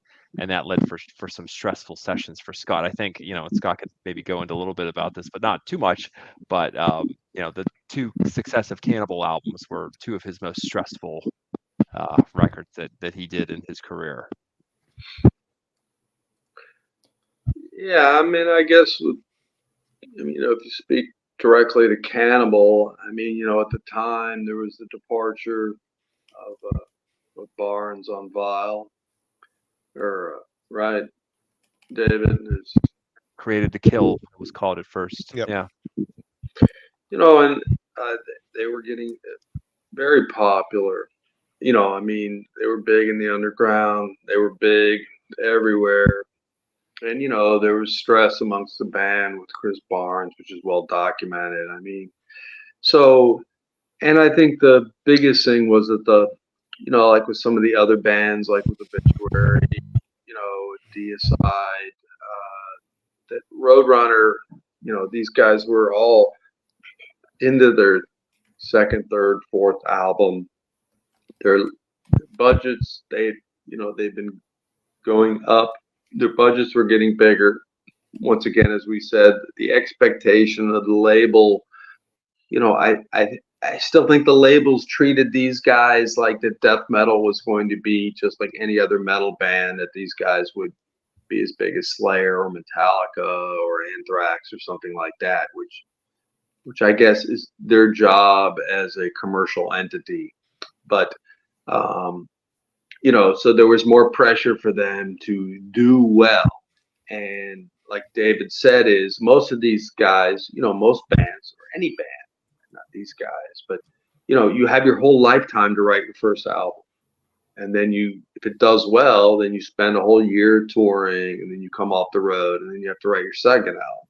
So maybe you write some stuff on the road, maybe you get a lot of it written, maybe you don't, or you're a prolific songwriter, or maybe you have to sit and pull up for a couple months and write songs. So it definitely becomes difficult the second, third time around is, and I think to your point, Alan, is that you know, you can't, you know, and we can talk about this, like the complacency factor with me, with everybody. Once you start doing stuff a million times, perhaps it becomes routine, you know, and stuff like that. Mhm. And like, you know, David can speak more about this, like from the book, my buddy from Mayhem, you know, pointed. And no, I think he had it. Like I said, is A lot of us, yeah.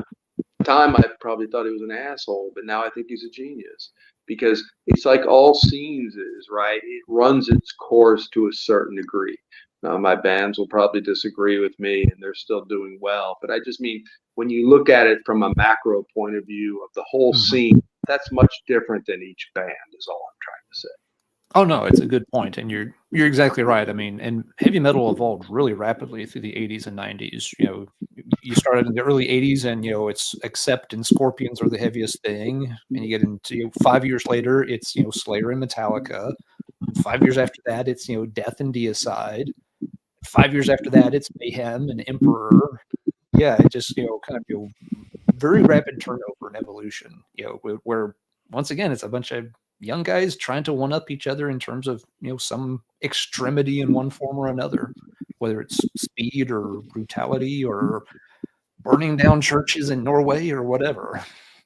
I couldn't agree 100% more. Well said. Let's see. Marty, do you have a question? Oh, you went through. Okay. I think you- Well, Scott, you come from a punk DIY background, and in a way, technology has allowed artists to return to this way of taking control of every aspect of their music. Coming from a professional studio background, what do you see as the pros and cons of artists capturing their sounds themselves? Home recording. Well, I think the home recording, it's obviously it's awesome. Listen, you know, like the Slowly Rot was done on an 8-track. The Terrorizer World Downfall was done on an 8-track. I mean, it was incredibly expensive for bands. They saved all their money to come to a professional recording studio. I mean, they saved their pennies. You know, it was $60 to $100 an hour. So you figure is, you know, do the math. 12 hours a day, $600 to $1,000, $1,200 a day. Plus, you have to buy reels of tape. It gets expensive where you don't have a label to do that. Like I said, that's what they give all the bands, even the demo bands, like we talked about in the beginning. I like to give them a lot of credit because they spent their hard-earned time. They practiced, honed their craft to do that. It's the beauty nowadays you can record stuff relatively cheap. Like when I did Tell the Dirt, Kelly Schaefer, he recorded all that stuff during COVID, and he did an incredible job. Now, professionally, maybe somebody's going to say if they listen to the demos or the live tracks that he wasn't the greatest engineer, but there was magic in those tracks, and he did it himself. And there's something special about that you can record something on your own in your own house, and it sounds professional, and it sounds like you paid money for it. I guess the downside, I would say nowadays, is that, you know, once again, it's just my opinion as an old guy, is that a lot of things tend to sound the same, and maybe that's because of the plugins, or that's maybe because people record. You know, the bass player lives in one city, the guitarist lives in another, and the drummer, and there's not as much interaction. But I think overall, the records obviously sound much better and much heavier than anything we did at the time. If anything, I think they sound too clean and too processed, where they don't sound as real. But that's just me but I mean, they sound heavy as shit. And I mean, when I listen, I always mention this, like on liquid metal or something, when I listen on the radio, that I say to myself, these guys all sound better than the stuff I did. You know what I mean? Now, I think I like some of the stuff I did. I think it sounds real and it sounds like a band, and that's what I like. But I will say this, the new bands, the production is incredible most of the time. And I mean, like I said, maybe there's a little bit of a live thing, but it's 50-50. I mean, you can say about my stuff, some of it sounds like shit because it sounds too live, or it doesn't sound whatever. So, I guess, but like I said, I think nowadays the technology, it's incredible. And as Alan just mentioned about the bands changing every 5 years, I think the technology probably grows even faster. I mean, it's Can't incredible. stop it. No, you can't. No. Well, this is kind of I probably know the answer to this, but is there still a place for the studio in this modern era? I mean, what do you think bands are missing out on when utilizing a proper studio? Well, I think absolutely there's a place for the modern studio, but I think once again, it's driven by money, right? I mean, if you have enough money and your label's willing to pay for it, there's something to be said to go into a studio. I mean, I think it probably bodes better for pop bands and things like that, where you may, you know what I mean?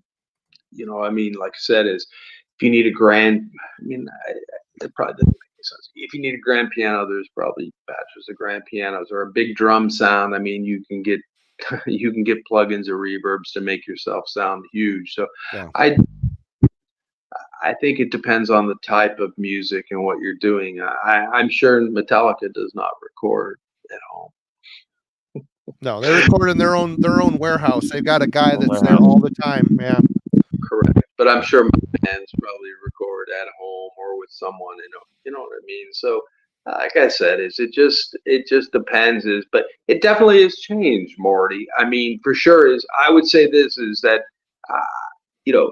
there would not, and David has talked about this, there would be no Scott Burns and Morrisound, I don't think, in 2023, right? Those days, this era has gone, right? It's long past, you know what I mean, that bands do their own thing, and it's financial, and everything's driven by money, right? I mean, yeah.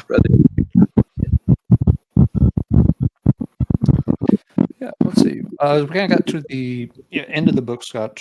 And you've alluded to this before, that you've gotten pretty burned out, through the mid '90s. And you mentioned that once you walked away from Morrisound, you went back to work on your degree, that you kind of stopped listening to music for a while. So, but I was just kind of curious, when did you start listening again? Was it 6 months or a year or 2 years? And what was it that you started listening to? Did you come back to death metal? Did you go back to punk, or did you start checking out other stuff? It was probably 10 years. 10 years. Okay. Wow. That was a pretty salty taste in your mouth, wasn't it? I just meant is that, listen, when I left, and I mean, I still listen to the radio and stuff like that every now and then. But as far as I have a job programming, I wouldn't really listen to music while I program. I couldn't do. For me, my brain isn't wired where I can listen to music and program and concentrate at the same time. And some of it was just step away. But I mean, I still listen to. I don't listen. I guess I'll say I'm not a fan. David and I talked about how we had in common, like we had 10,000 records when we were younger or something, right? We had thousands of CDs and stuff, and used to consume, voracious appetite to consume music. Mm-hmm. And just do that anymore and so I listen to stuff when somebody turns me on to it and things like that, or like I said or I listen to older stuff. I like Steely Dan. I mean, I like some older stuff from old wave stuff. stuff like that. And I still like old rock, like I said, UFO, Thin Lizzy, and things like that. But I really don't consume music, like I said, it's not so much for me. And I, like I said, is when I started to go out to see a couple of the bands every now and then, but I don't really pay attention to what's happening, unfortunately. Like I said, is I'm just an older guy, and it's just not, I think for me, rock and roll is a young man's game. I'm not saying you can't be older and do it, but I mean, when you're young, it's your lifeblood. And for me, it's not so much anymore. And it's okay. I still love music, but I don't consume it like I used to when I was a kid. Mm-hmm. Okay.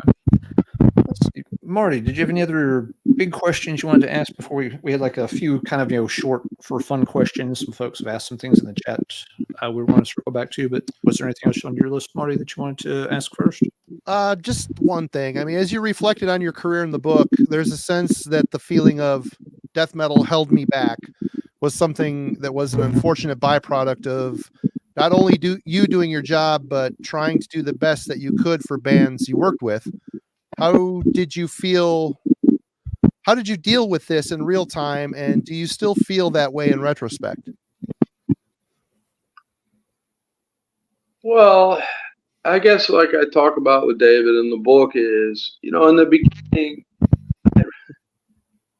I guess as a business person, I made a couple bad career decisions where there was times where some bands would come to me and ask me to do some work. And at the time, I really wasn't into it because I wasn't ever motivated by trying to be Bob Rock, is my joke with David we talked about right now.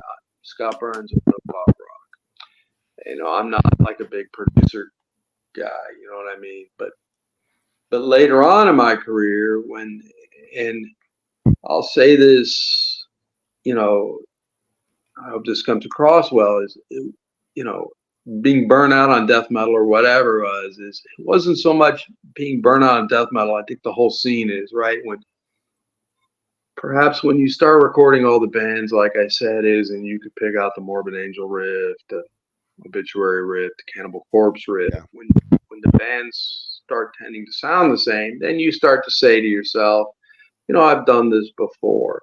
And it's different. Like if you're the bands and you write and those are your riffs, then it's great. You do it forever because you've earned that and that's your creative point. But for somebody doing it, it was, it wasn't so much. And the other thing is, like I talked to David about, was that in the book, the studio I was just happy to be a studio engineer, right? I didn't need to be, listen, and I wasn't some producer, whatever. At the time yes, I had some notoriety, but, it was minuscule, trivial compared to, the accolades that allegedly people throw upon me now for the bands because they've done so well 30 years later. But I was quite happy.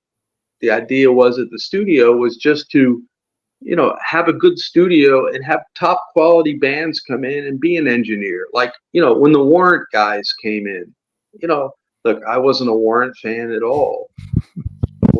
Who produced them? Who mixed them? Michael Wagner. Who did Metallica album? He was a very nice guy, and it was interesting to see him work. Like David mentioned earlier, like one of Ralph Santola's friends' bands, Juliet, they had Kevin DuBrow come in, and Jim had worked with them, and it was interesting to see them work. Were they my style of band? No, but it's always cool. It was cool to work with musicians that were professional and who cared about their craft. Now, like I said, some styles of music I'm not so much interested in and I wouldn't be a good fit for. But anything in rock, metal, I was okay with, punk or whatever, I was good with.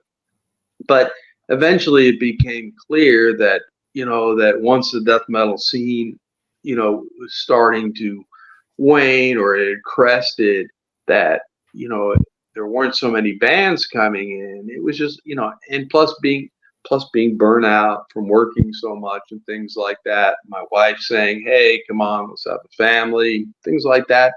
Going back to school, just said, hey, it's okay. But if I, like I said, is maybe things would have been different if I had said there was a couple bands that asked me to record. There weren't death metal at the time. And I was like, nah, I just do death metal. I mean, that's me. So, it's me, it's on me, not on anyone else. But looking back, I have no regrets because I loved all the bands that I did record. But, would I have liked to have would I like to have said to you in 2023, I'm still recording? Absolutely. I miss it. I loved music. I wish I could still do it. But, that's not how life works. So it didn't work out for me. And I was happy. Like I said, I loved all my bands. And, I liked crazy music. So I was lucky. Right on. Good deal. All right. Well, we just had here, kind of a list of like shorter questions. Some of these have been popping up in the chat or things close to them. So we'll just maybe rattle these off, a little faster. You don't have to go into a ton of detail. A lot of folks have been asking like, variations on what was like the most challenging project you had to work on in the studio. And challenging is kind of open-ended, so you can take that how you want.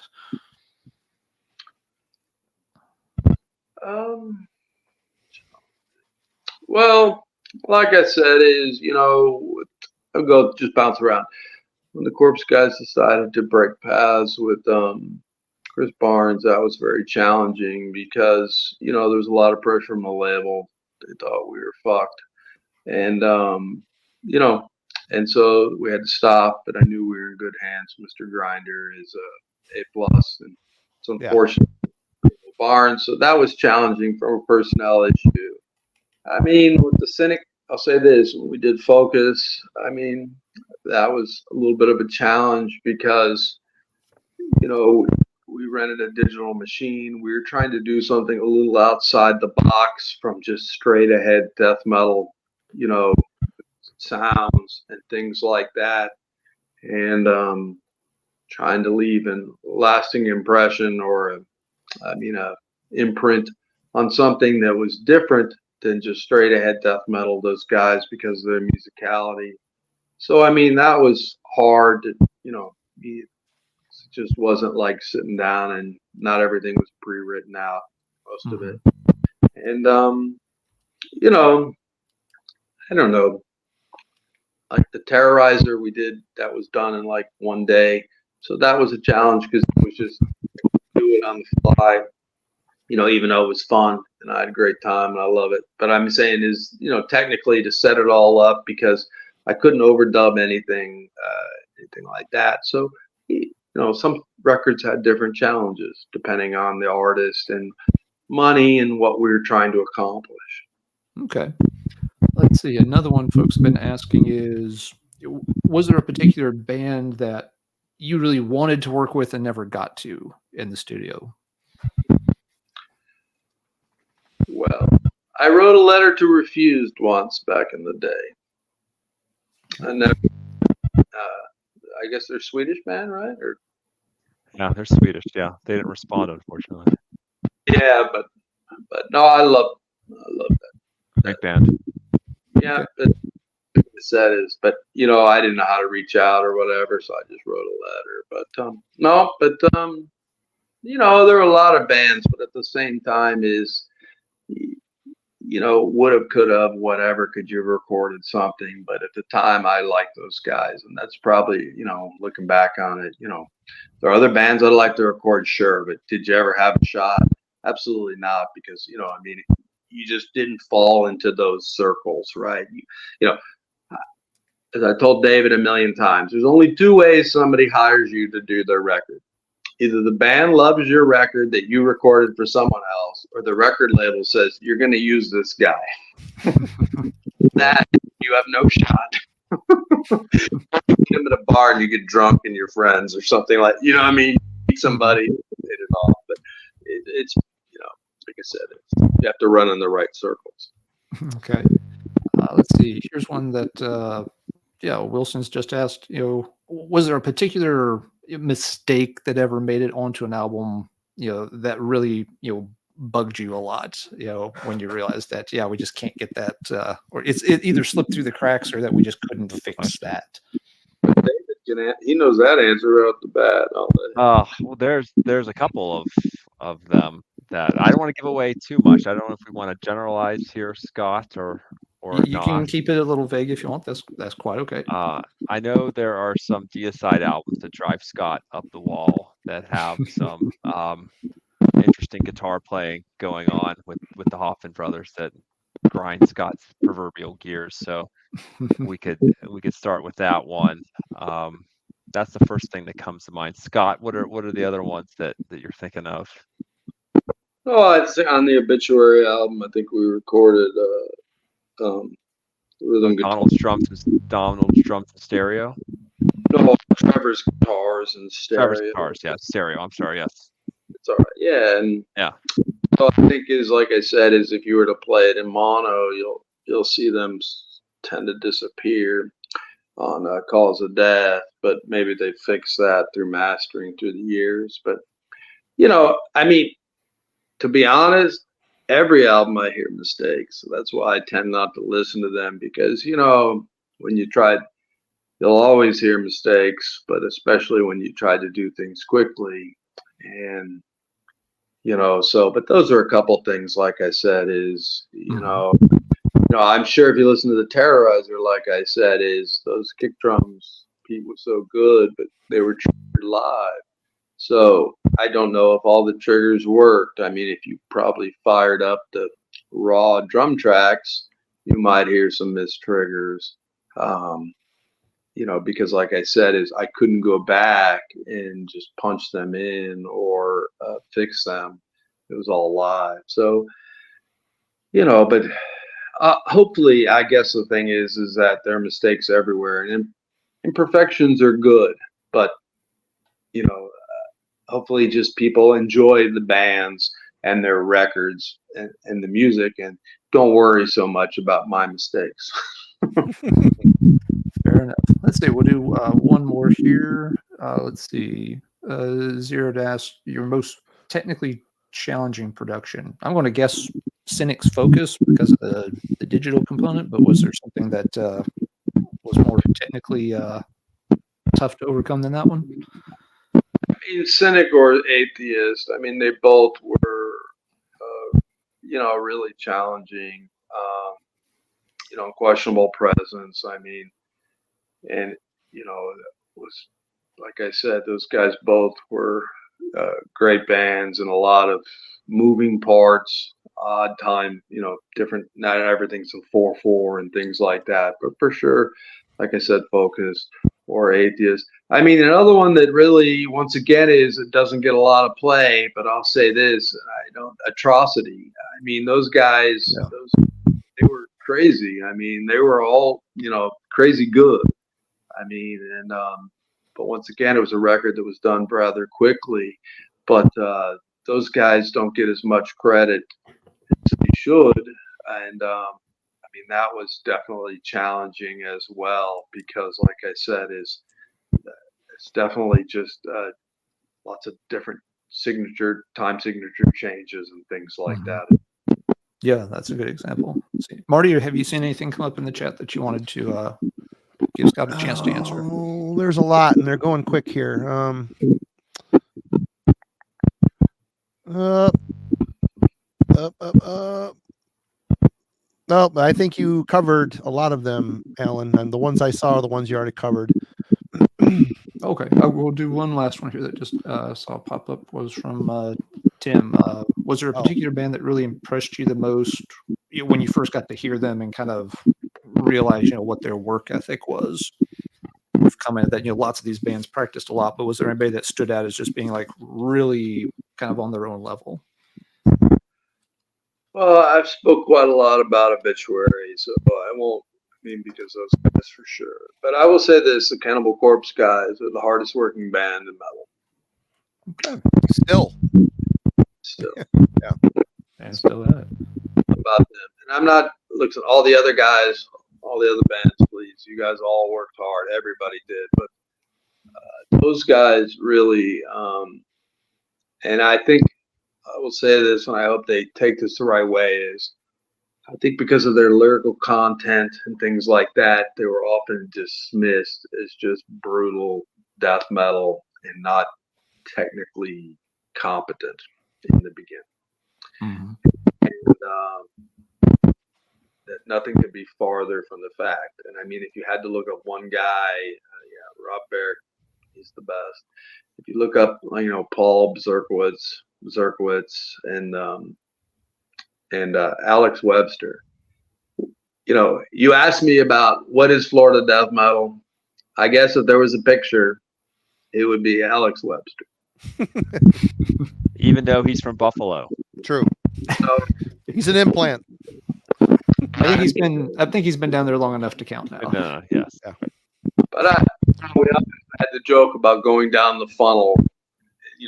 Part of it was from the Violence album, the one where everybody's spinning or whatever. It has nothing to do with violence, but I mean, that was a great album. But we talked about the funnel and like bands that come out with a couple good albums, or and then they just disappear. And those worked to make sure that they were trying to get better and write better songs. And once again, not to belabor the point, but I think that's why they made, for them. And listen, Chris Barnes is a legend, and there would not be. He's a picture. You want a picture of death metal? Another guy, not from Florida, but I mean, it was a difficult decision for them. And they just always worked to try and do better. So all the bands worked hard, but I think you can say a lot for those guys that that they tried to improve their lineup and tried to write songs like everyone did, but I think they get an extra little bit of recognition. All right. Let's see. Well, Scott, is there anything we'll give you a chance, for the kind of the last word on the interview portion here? Is there anything else you'd just like to share with folks that we didn't touch on this evening? No, I would just like to say to all the thanks. Well, first of all, David and Albert, thank you, and all the fans, thanks. Hell yeah. How about you, David? Any last words? No, I mean, it's just a thrill getting to know Scott, and I mean, you can see how seriously he takes it, and those bands and albums are his children, and it was an honor to get to know Scott. A lot of friendships were forged through this book with other bands that have endured to this day, and thankfully I'm associated with Scott Burns now, which is great. People see my name next to Scott Burns, so that they must think I'm okay, which is great. But no, Scott's work speaks for itself, and I felt that way even before we did the book, and all the praise heaped upon him is definitely warranted. He really was one of the first people to figure out how to make death and extreme metal sound good. And let's not discount the fact that he was working on a shoestring budget with a week's time and had to get these records done, in and out. He had to do them fast. And I think that's just a testament to Scott's work ethic.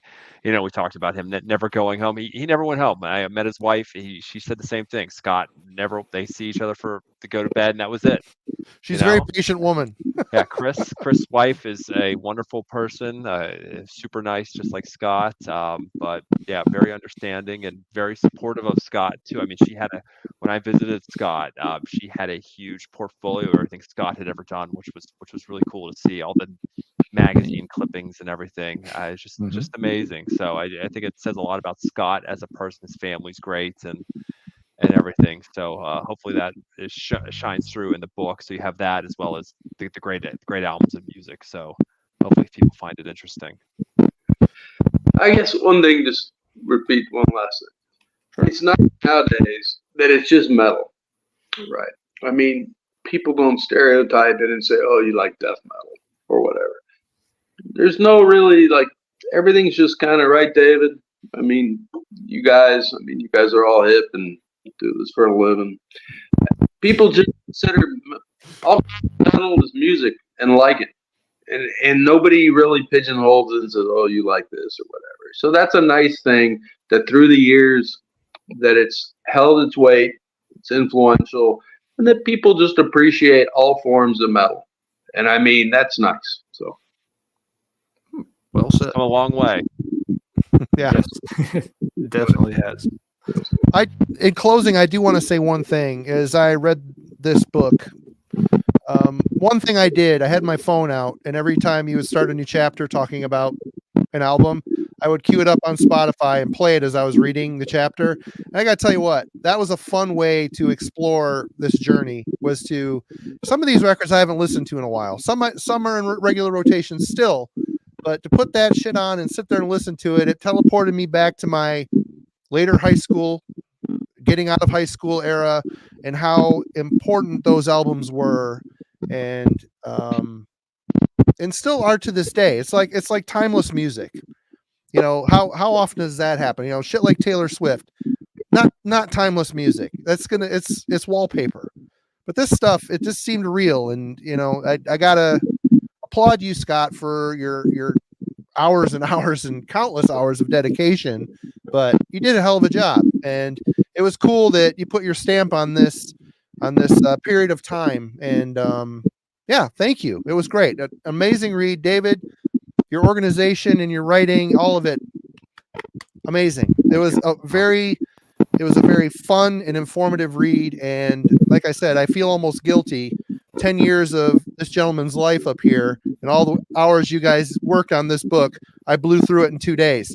I felt guilty, like I got the Cliff Notes version but it was a very, very, very cool ride. And I know myself and Alan as well are honored you guys are both here again.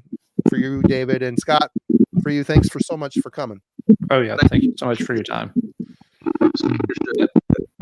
So thank you guys. Thank you very much. Thanks for having us. Appreciate it. Hopefully we do it again. Yep. Well, hang on, guys. We're going to hang up, but you guys stay with us for a second. We'll talk backstage. And everybody in the chat, thank you. Alan, is there anything we need to close with before we jump?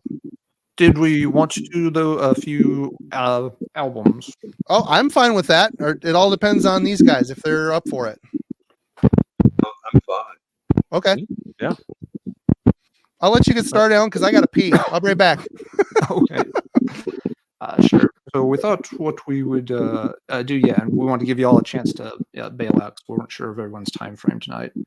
But the idea was, to mention, not necessarily our favorite Florida death metal bands, but albums where Scott's work, production-wise, really stood out to us. Things that we felt like this kind of really captured us in terms of how things were produced. And so I guess I will start with one here that I've always really liked the sound on. And let's see if I can get myself blown up over here. Buttons are a little harder. There we go. Nope, it's got. Let's try that again. Here we go. So first one I'll mention is this one of your earlier ones, Sepultura's Beneath the Remains. I had not heard this album for a long time. I picked it up again earlier this year, so it's been about a year ago. Hadn't heard it in ages, just one of those things that had been on the shelf once upon a time and disappeared and hadn't made it back on. And hearing it again after so many years, the first thing that stood out to me is like, wow, this sounds so clean and clear. Because the story you told earlier with the challenges of going to Brazil, recording this and everything. Kind of in the back of my mind somewhere along the line, I kind of assumed that with so many hurdles to overcome, maybe the sound was a little tough to master on that one. But this one really stands the test of time. Everything sounds very good. It's very loud and in your face, but not in a way that overwhelms you. It really lets you still capture the sound. Everything's got that really nice, clear, nice clarity to it, and just has a very well-rounded sound. Sepultura, this was album that was making them and helping them break big, and the sound is a big part of that. The earlier Sepultura albums get a lot of love too, but they didn't have that same clarity to them. So playing this versus Morbid Visions or Schizophrenia, you can really tell why this album took off so much more. Yes, different labels and better distribution helps, but you still have to have a good product to distribute, and you still have to have a good product to put out there. So yeah, I was really kind of floored when I heard this earlier this year in terms of, wow, I forgot how good that sounded. That it really was a standout production job on Beneath the Remains. The snare sound on Beneath the Remains is what did it for me when I heard this record circa. Now I'm 41, so I'm a little younger than everyone. Circa 1995, when I heard it as a 6th and 7th grader, that's what really got me there. Then I say between the rhythm guitars, because Scott saw it. Those are some fast riffs. They may not be technical, but from a right hand perspective, Oh yeah. And Scott mentioned in the book, he made Max and Andre's downpick everything because they wanted to sound like James Hetfield. So yeah, between the drums and the guitar sound, and Andre's solos are amazing too. Let's not forget that. And Max's English was getting there. I know he tried to cut some corners with Scott, and Scott corrected him a few times, but that between that and Slowly Rewrought were the first two real impactful records in Scott's career. Mm-hmm. Well, I think it's one of the, I would say, records. It may not sound perfect, but it really captures a band. Alan, you mentioned Vessel Devastation, Schizophrenia, Schizophrenia is a great record. I mean, we used to listen to that with Execution.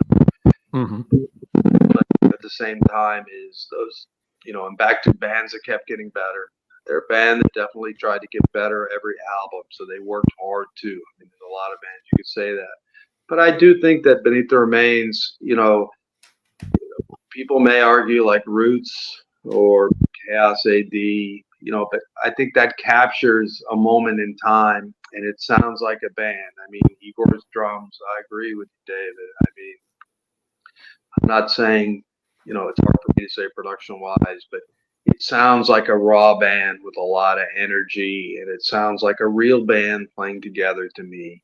And like I said, you can tell, for me, as I've always said, you can feel their hunger that they wanted, that they knew when they signed with Roadrunner, this was their chance to break out of Brazil and to do something, and they worked hard. And I mean, it's a testament to them, but it was a good one, and it definitely helped put me on the map for sure. David, do you want to mention one next? I don't know if you can tell, but I actually sold my CD collection earlier this year because we're getting ready to move. I know that you did not sell them. Yeah, I did. Yeah, we'll be moving, and we have a 3-year-old. We need to save space. But What'd you say, Scott? What'd you say, Scott? He's got to put Jeff through college, man. He can't put my daughter through college. So I don't know if anyone's ever done this, but I burned all my CDs to my computer, which took several years off my life. But it's even more so when all the digital files die in a horrendous lightning strike or some shit. Right. Then what are you gonna do? I have them backed up on a hard drive, and I have them saved to Dropbox. But the next one I'd want to mention is, I don't know if Marty or Alan have this, is Death's Human, which I think is next to Beneath the Remains in terms of an impactful production job. There, we talked about Sean Reinert's drumming. There, the jump from Bill Andrews to Sean Reinert is immaculate, right? Let's just be clear. Bill Andrews was a solid, and Scott talks about it in the book. He was a very solid, on the nose drummer, but getting Sean Reinert, the jazz influenced player, his playing on it is second. It's probably a master class in death metal drumming. I think the drum sound that Scott captured on Human is alongside Beneath the Remains. And I think it's one of Scott's best productions, and he may go into this too. Is the only knock on it was that Chuck had made a passing comment to Scott that, hey, I think the bass is a little too loud, so Scott lowered Steve DiGiorgio's bass within the mix, to which Steve has never let Scott. It's friendly ribbing now. I mean, they're very good friends, but it's friendly ribbing now. But if you listen closely to Human, you can make out everything Steve is doing. But I think it's one of Scott's best. Is Death's Human. All right. I mean, yeah, it's a good one for sure. And Bill and Terry, Spirituals, Geller, and I mean, on leprosy, but I think it goes back to David, your point about the autopsy style, the newer style versus the older style. And I mean, you have Paul Masvidal, who's an incredible guitarist. I mean, in his solos, it just at the time is, and Sean doesn't blast. So I think that's the other thing is how fast it is. I mean, it's fast, but yet it's not blasting, so it doesn't sound like that. But like, on Flattening of Emotions, when he rolls up those bass drums, I mean, no one had ever done that.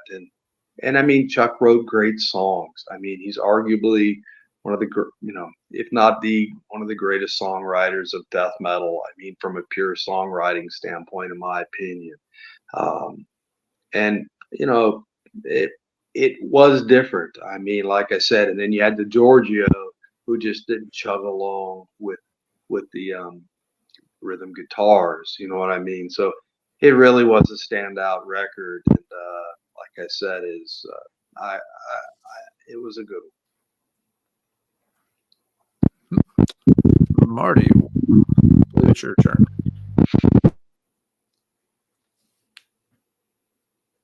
Marty's on mute. Sorry, I coughed and I forgot to unmute it. Scott, I put you on mute every once in a while too, because we're getting a weird clumpy noise from your phone. So I have you on mute if you notice that. But when you talk, I'll unmute you. Okay. You spent hours and hours and hours working on, and days and weeks working on some of these albums. And for me to show this record when you only set it up in a day, recorded it in a day, World Downfall, man, there's something about lightning in a bottle here. I mean, granted, Pete the Feet Sandoval, he's, an anomaly. He's fast, he's clean. And the way this album sounds, it sounds live to me. It sounds live, but cleaned up a bit. And it does not detract away from any energy. I love how explosive this album is. And for some reason, I think it's in here somewhere that David Vincent recorded this. I always thought David did, but obviously that's not correct.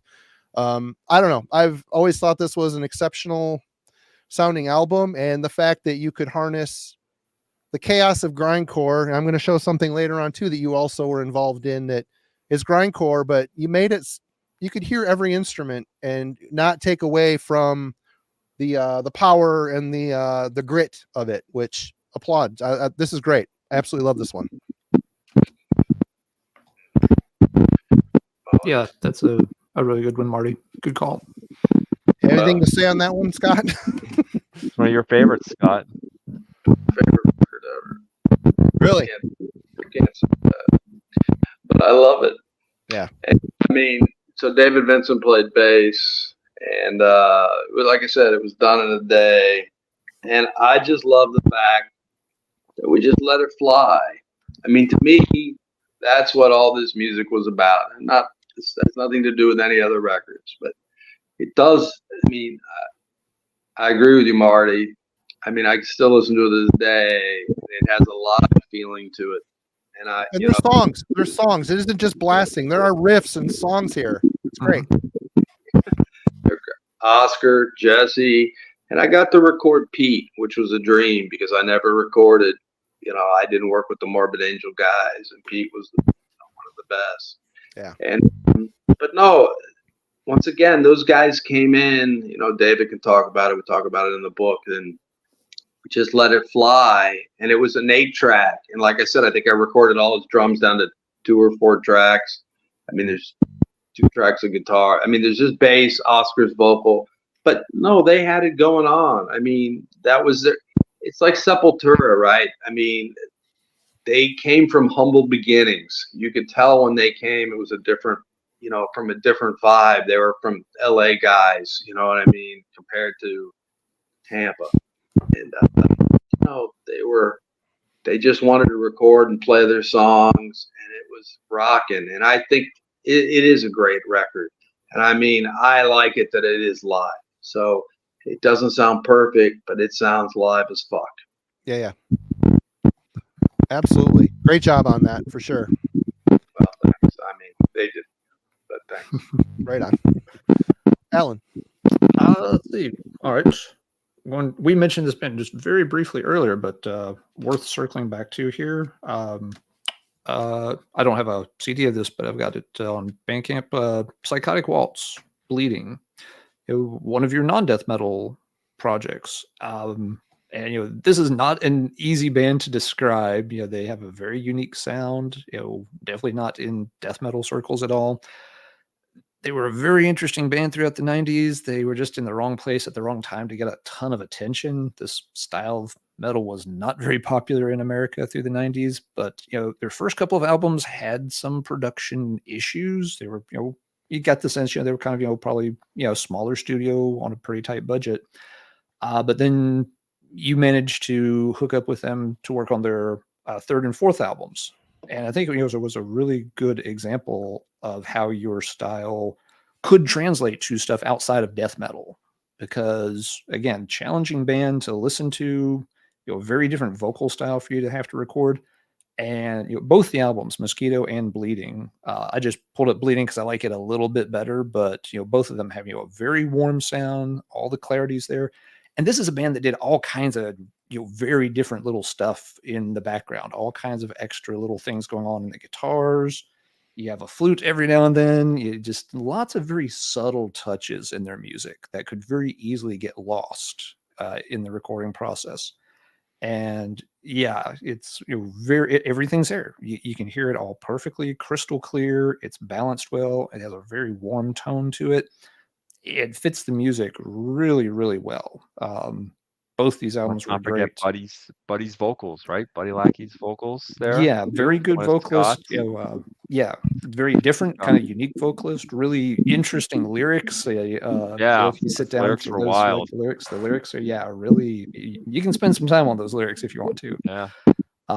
But yeah, I know this is not a death metal one, but in terms of production, I think it really shines and it shows your style translates lots of other styles of music too. That you wouldn't have to be limited to just death metal. Given the opportunities, you did really nicely on some of these kind of bands. Thanks. I mean, those guys were amazing. I met them through Steve Giorgio and Chuck. When we were over in Europe, they were playing the Milky Way, some bar, and I think Norm had to borrow Gene Hoglan's kit or something like that. But anyway, I wouldn't have got to record them if it wasn't for Chuck and especially Steve DiGiorgio. And I mean, I can't say enough good things about, like I told David in the book, those guys play like grown men.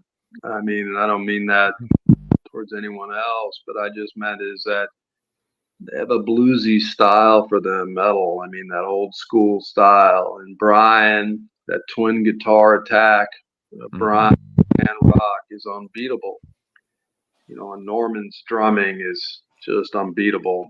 I was lucky I didn't realize I went to see Death for All, and I guess his band was Newcomb was opening up, so that was a real treat for me because Steve kept it a secret from me, and I didn't find out till I got to go there. But they were an incredible band, and everything you said, Alan, is absolutely right. Wrong place at the wrong time, and they were just really good, and I was really lucky. And not to digress, but even then, I mean, some people gave me grief for the recording of that at the time and said I made them sound death metal. So, let's just talk about the greatness of Psychotic Waltz. But they really are, in the new one, Into the God Void, or what's the... Yeah, the God-shaped void. It's killer, too. I mean, they're really just good musicians and they write great songs, but the twin guitar work that they do is just incredible. Absolutely. If you're a fan of metal, you've got to love those guys. Yeah. They almost, it sounds like they almost got you out of retirement to help with this one, that it was very close. I talked to Dan, but once again, we ran into that they would have to hire a real engineer that knows how to work digital stuff and just budget-wise.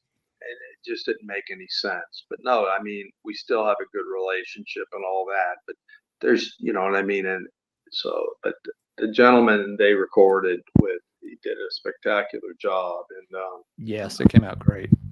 Great. So you can't say enough. And thanks for bringing them up, because I do live, obviously most of my career is death metal, but they were an incredible band, and I was very lucky to record them.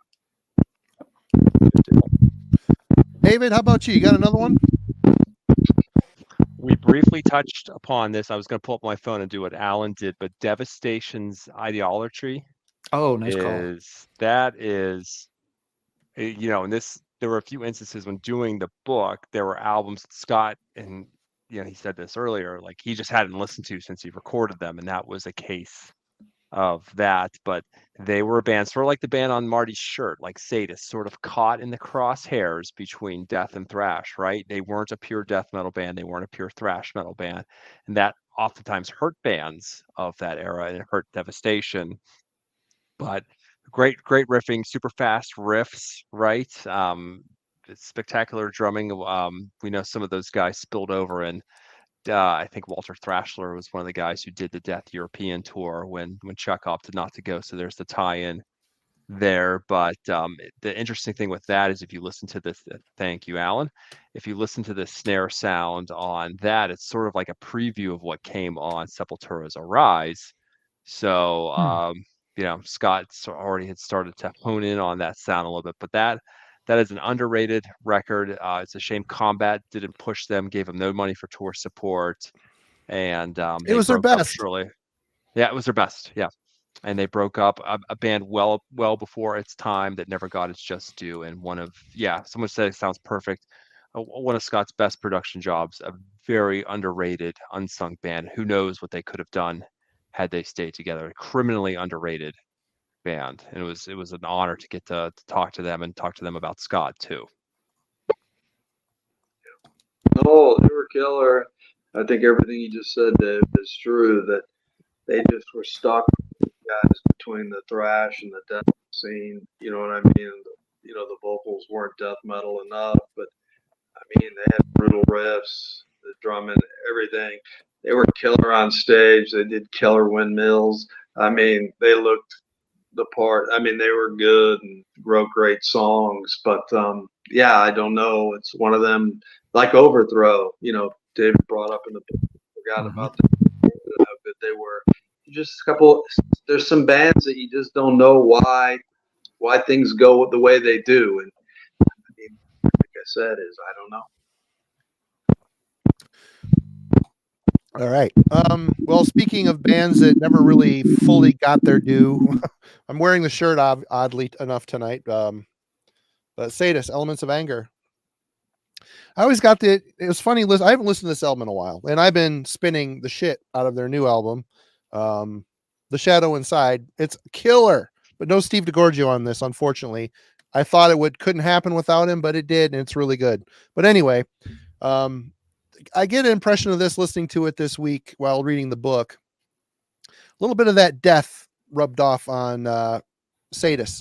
Cosmic sea death rubbed off on the Sadist, cosmic sea right? death. And not having listened, I used to really enjoy this record when it came out, but I didn't spend as much time with it as I did, the Illusions, Chemical Exposure era. Right. It's a different breed of animal, but it's still really interesting, forward-thinking thrash with a strong progressive tone. But I really like how you captured Steve DiGiorgio. His bass tone is just how it cuts through everything. It's sitting there by itself. It's still integrated in with the music. It's just a really cool sounding record. From the drum sound all the way down to, you always made sure the vocals were out where they needed to be. They were never hidden or lost. This is a very cool record. And for people that are fans of thrash and death, Elements of Anger by Sadist. Scott did a great job on it. The band did a great job writing it. It's one of those bands that's so sadly overlooked. They've always struggled, and it's a bummer because they're killer. They've always been a killer band. And it's spacey sounding too, right? It has all those spacey keyboards that Steve and Darren Travis were playing. So definitely a great record. Yeah, it's a good one. I mean, it was one of the last ones I ever did. And it's definitely different than the first Sadist albums, like back in the day. And I think, because it took them a long, I think there was a couple of years, right? I mean, help me out, but they they didn't work for a while Steve was in death, correct? Yep, correct. And they were dropped by Roadrunner, so they were part of the mid-1990s Roadrunner purge. Yep.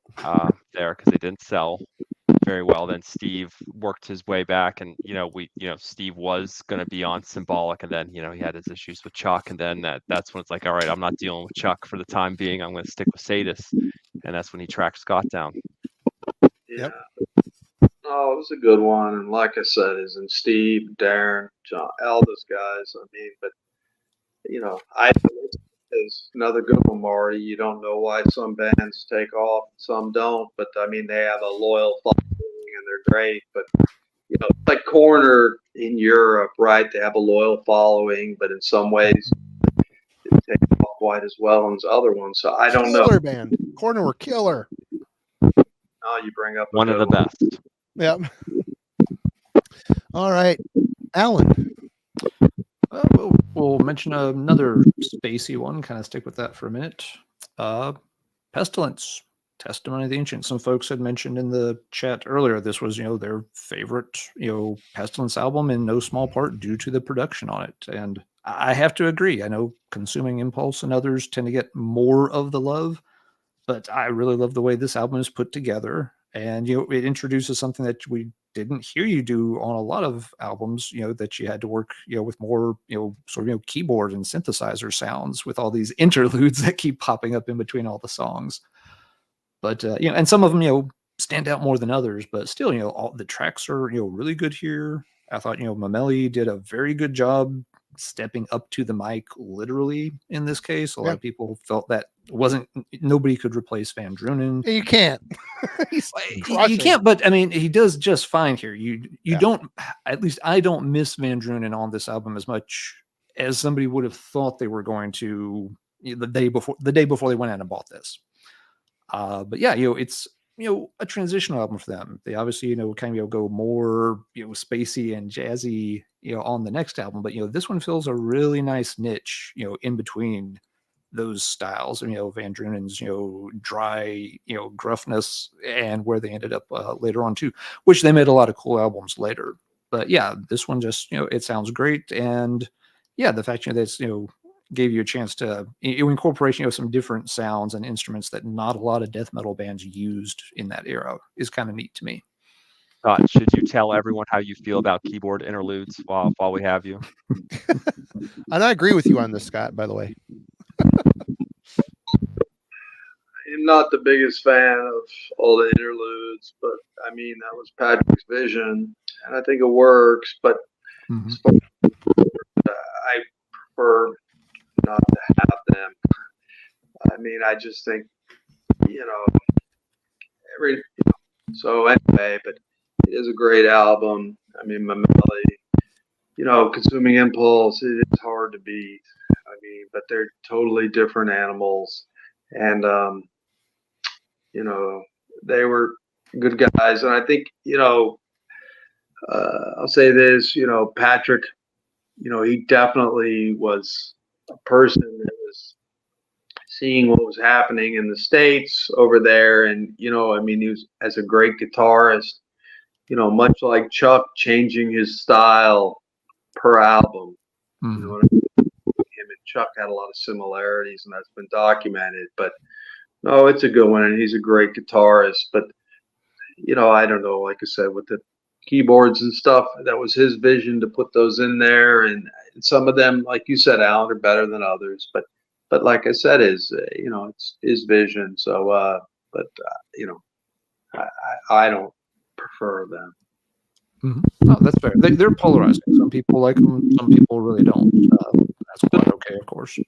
Over as I think sometimes but anyway, it's a great album and a good pick, and he's a great guitarist, and they were good guys to work with. All right, David, you got another one? Oh wait, Yeah, look at that sad empty hole on your wall back there. I'm sorry. I know. Yeah. Gotta wipe a tear away first. David, I did the was hard. exact same thing about the time my son got 2-3 years old. I got rid of, I didn't get rid of everything, but I got rid of a good probably 300 CDs. We needed the space, rearranging It baby was stuff. hard, but my Money. relationship with the music hasn't changed. So, there's just pieces of plastic, I guess. But no, but a good bit of timing. Someone mentioned Suffocation's Pierced from Within, which I think is a tremendous sounding record. We all know what happened on Breeding the Spawn. I don't think we need to get into how terrible that record sounds. What a We mess, man. What a tragedy. We document in the book. Monty Connor, to his credit, takes the fall for Breeding the Spawn and keeping Suffo in Long And he Island when should. they want to come back to work with Scott. But yep, thanks, Alan. I think that looks better on your screen than mine. Pierce is interesting because it's not Mike Smith anymore on drums. It's Doug Bone, who sort of has a similar style than Mike Smith, but the bomb blast was a big thing. But I think the real star on Pierce was Frank Mullen. This is when Frank, if you listen to Frank on Human Waste or Effigy, you can't totally understand what he's saying. But once you get into Pierce, I think this is when Frank really grew as a death metal vocalist, and Frank had so many nice things to say about Scott and how Scott treated him in the studio. So just let Frank go off and do his own thing and everything. So I think Pierce, it was released mid 1995. So of course, death metal's dead zone, and they knew they were going to get dropped. I think they were given a heads up that this was going to be your last album for Roadrunner. So a very weird time for Suffo, but really cool line in the book was like, Frank said it was like a family reunion when they all drove back down to Tampa to see Scott. Everyone was hugging each other. It was like time had stood still. So who knows what would have happened? Welcome to my church. That's the line that kicks off the album. So who knows how great Breeding the Spawn would have sounded had they done it with Scott, but we will never know. That's why they keep on, right? They re-recorded a song from Breeding. We will eventually know, because they'll eventually get them all re-recorded. Right, I think keep going. The last time they just did, they finally finished the one they just put out. They have now re-recorded a song from Breeding, and it's on each successive album since then. So great record. No, Frank was killer. Anyway, I think it's a great record. All the records were good, but it goes back to the thing is that I think Roadrunner, like all labels, here comes my dog, that they expected all these bands to sell a shit ton of records. And I mean, I think some of them just don't. And some of them you just have to say is, I believe in this artist and whatever. And then it just becomes a numbers game or whatever. But they were killer. And one thing I'll say with Frank is, he was a beast. And I learned from him and from Chris Barnes. Most of the guys that would come in that would sing, they would sing through a condenser microphone. But those two guys got that brutal sound by singing like they do on stage. And, it works and it sounds killer, and that's their sound. And so you learn something all the time. You think, oh, you got to sing into a fancy $1,000 Neumann or whatever microphone. But that's their sound. So it was cool that they, did it. And, Mitty, Hobbs, Cerrito, they were great guitarists. I mean, they got sick right hands, down picking everything. And, look at them now. Terrence, I guess, is the last, carries on the band, but they did good. And, they were fun to record, and we got along really well. And, like I said, there's no pretense. It's just a bunch of guys hanging out and playing fast and heavy. All right.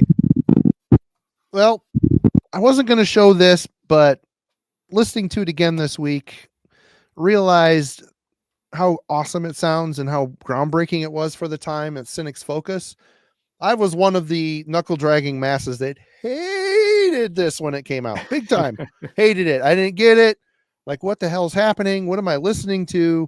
And I know they went out on tour with Sinister and Cannibal Corpse, and people were booing them in the crowd. A friend that went and saw them, people were booing at them and shit, which is totally disrespectful. But, this is one of those forward-thinking albums. Sounds nothing like their demos. I mean, talk about bait and switch. Monty Connor, I'm sure, crapped his pants when he heard this.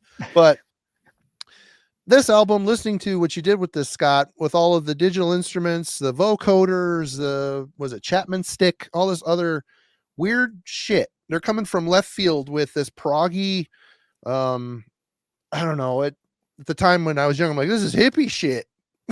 And it is, but it's really forward thinking, and the way the bass is in there poking through and all the slides and stuff he was doing, it's just pretty inspirational music, and how it was kind of a left of center thing, and it showed that you could do other stuff than death. Yeah, there's elements of death metal on here for sure, minor elements, but there's also a lot of jazz and some other stuff happening, and you brought out the organic nature of it, even though you were using some my anti-prog speech. Sorry, it bothers me sometimes, but on this album it works, but it took me decades to get it.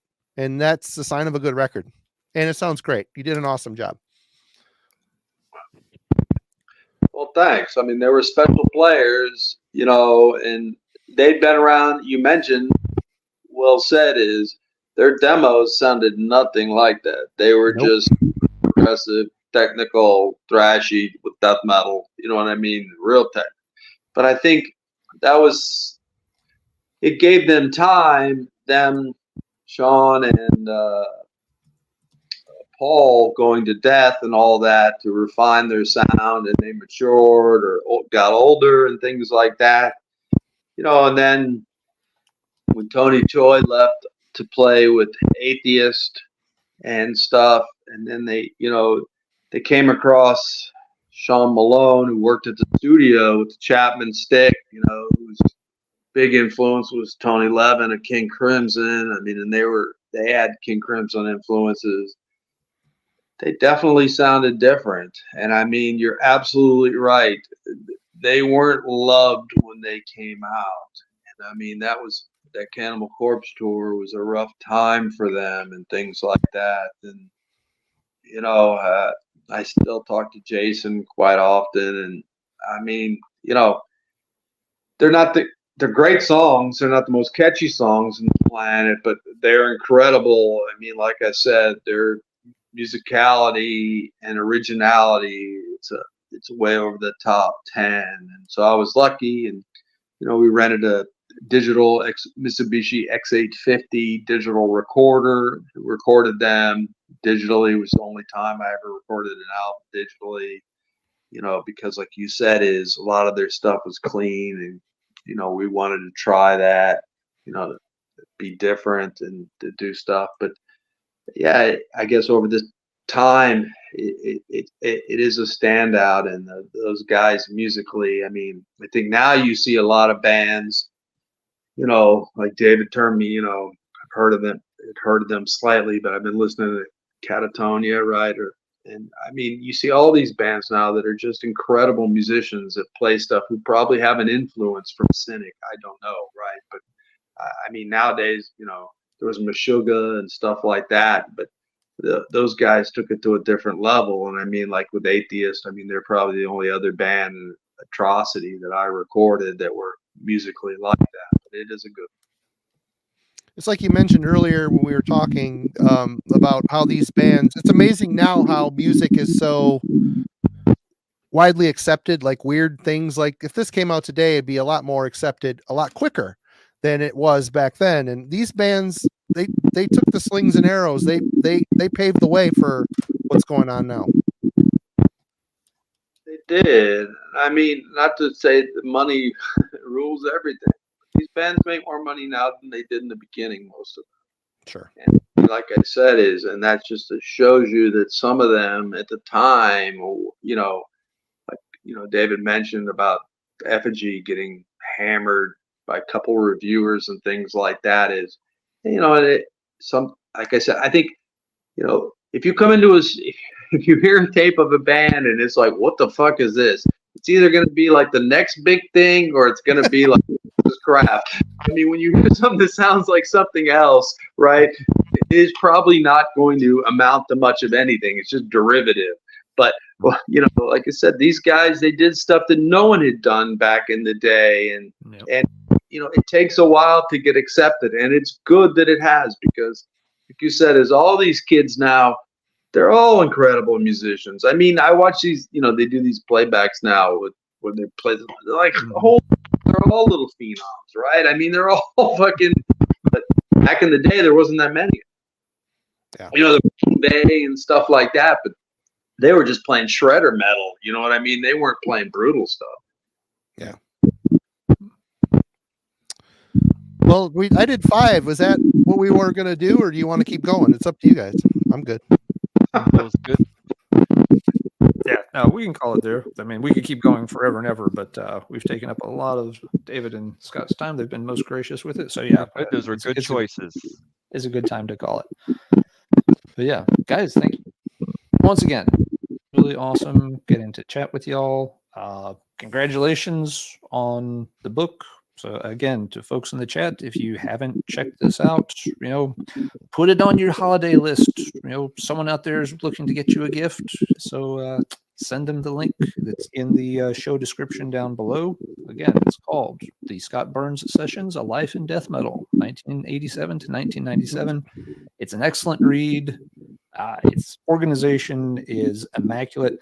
It's something we mentioned before, but this is also a book that it's going to be very, very easy for you to go back and find the information you want to after the fact. I've already been doing it's like, which Malevolent Creation album did Scott mention this thing about? A lot of books, you're just sitting there flipping around endlessly until you hope you get to the right point. It's so easy to find, Scott and David's thoughts on each album in here. It's a really great, reference and a really great sort of, look at, a very, key period in heavy metal history and death metal history in particular. So go pick it up for the holidays. Pick it up for somebody else that will like it for the holidays and enjoy it reading it over the winter months coming because it's a really good read. So that's it. That's my pitch. Yeah, that's it. And again, thank you guys. It's been awesome, and it's been really great this week, catching up on some records I haven't listened to in a while. It's very cool. Good to hear. Thank you again. Yeah, Thank you. our pleasure. It was awesome. Thanks to all the fans for buying the band's records and supporting the bands. They worked hard. Hell yeah. Show notes next week. We are talking about Immortals, Sons of Northern Darkness in the album discussion on the Wednesday Album Club. So check that out. We'll have some reviews up for you next week as well. Please go buy the book. It's awesome. And gentlemen, you rule. Thank you so much. Don't hang up. We'll chit chat in the background. David. All right. Y'all have a good night.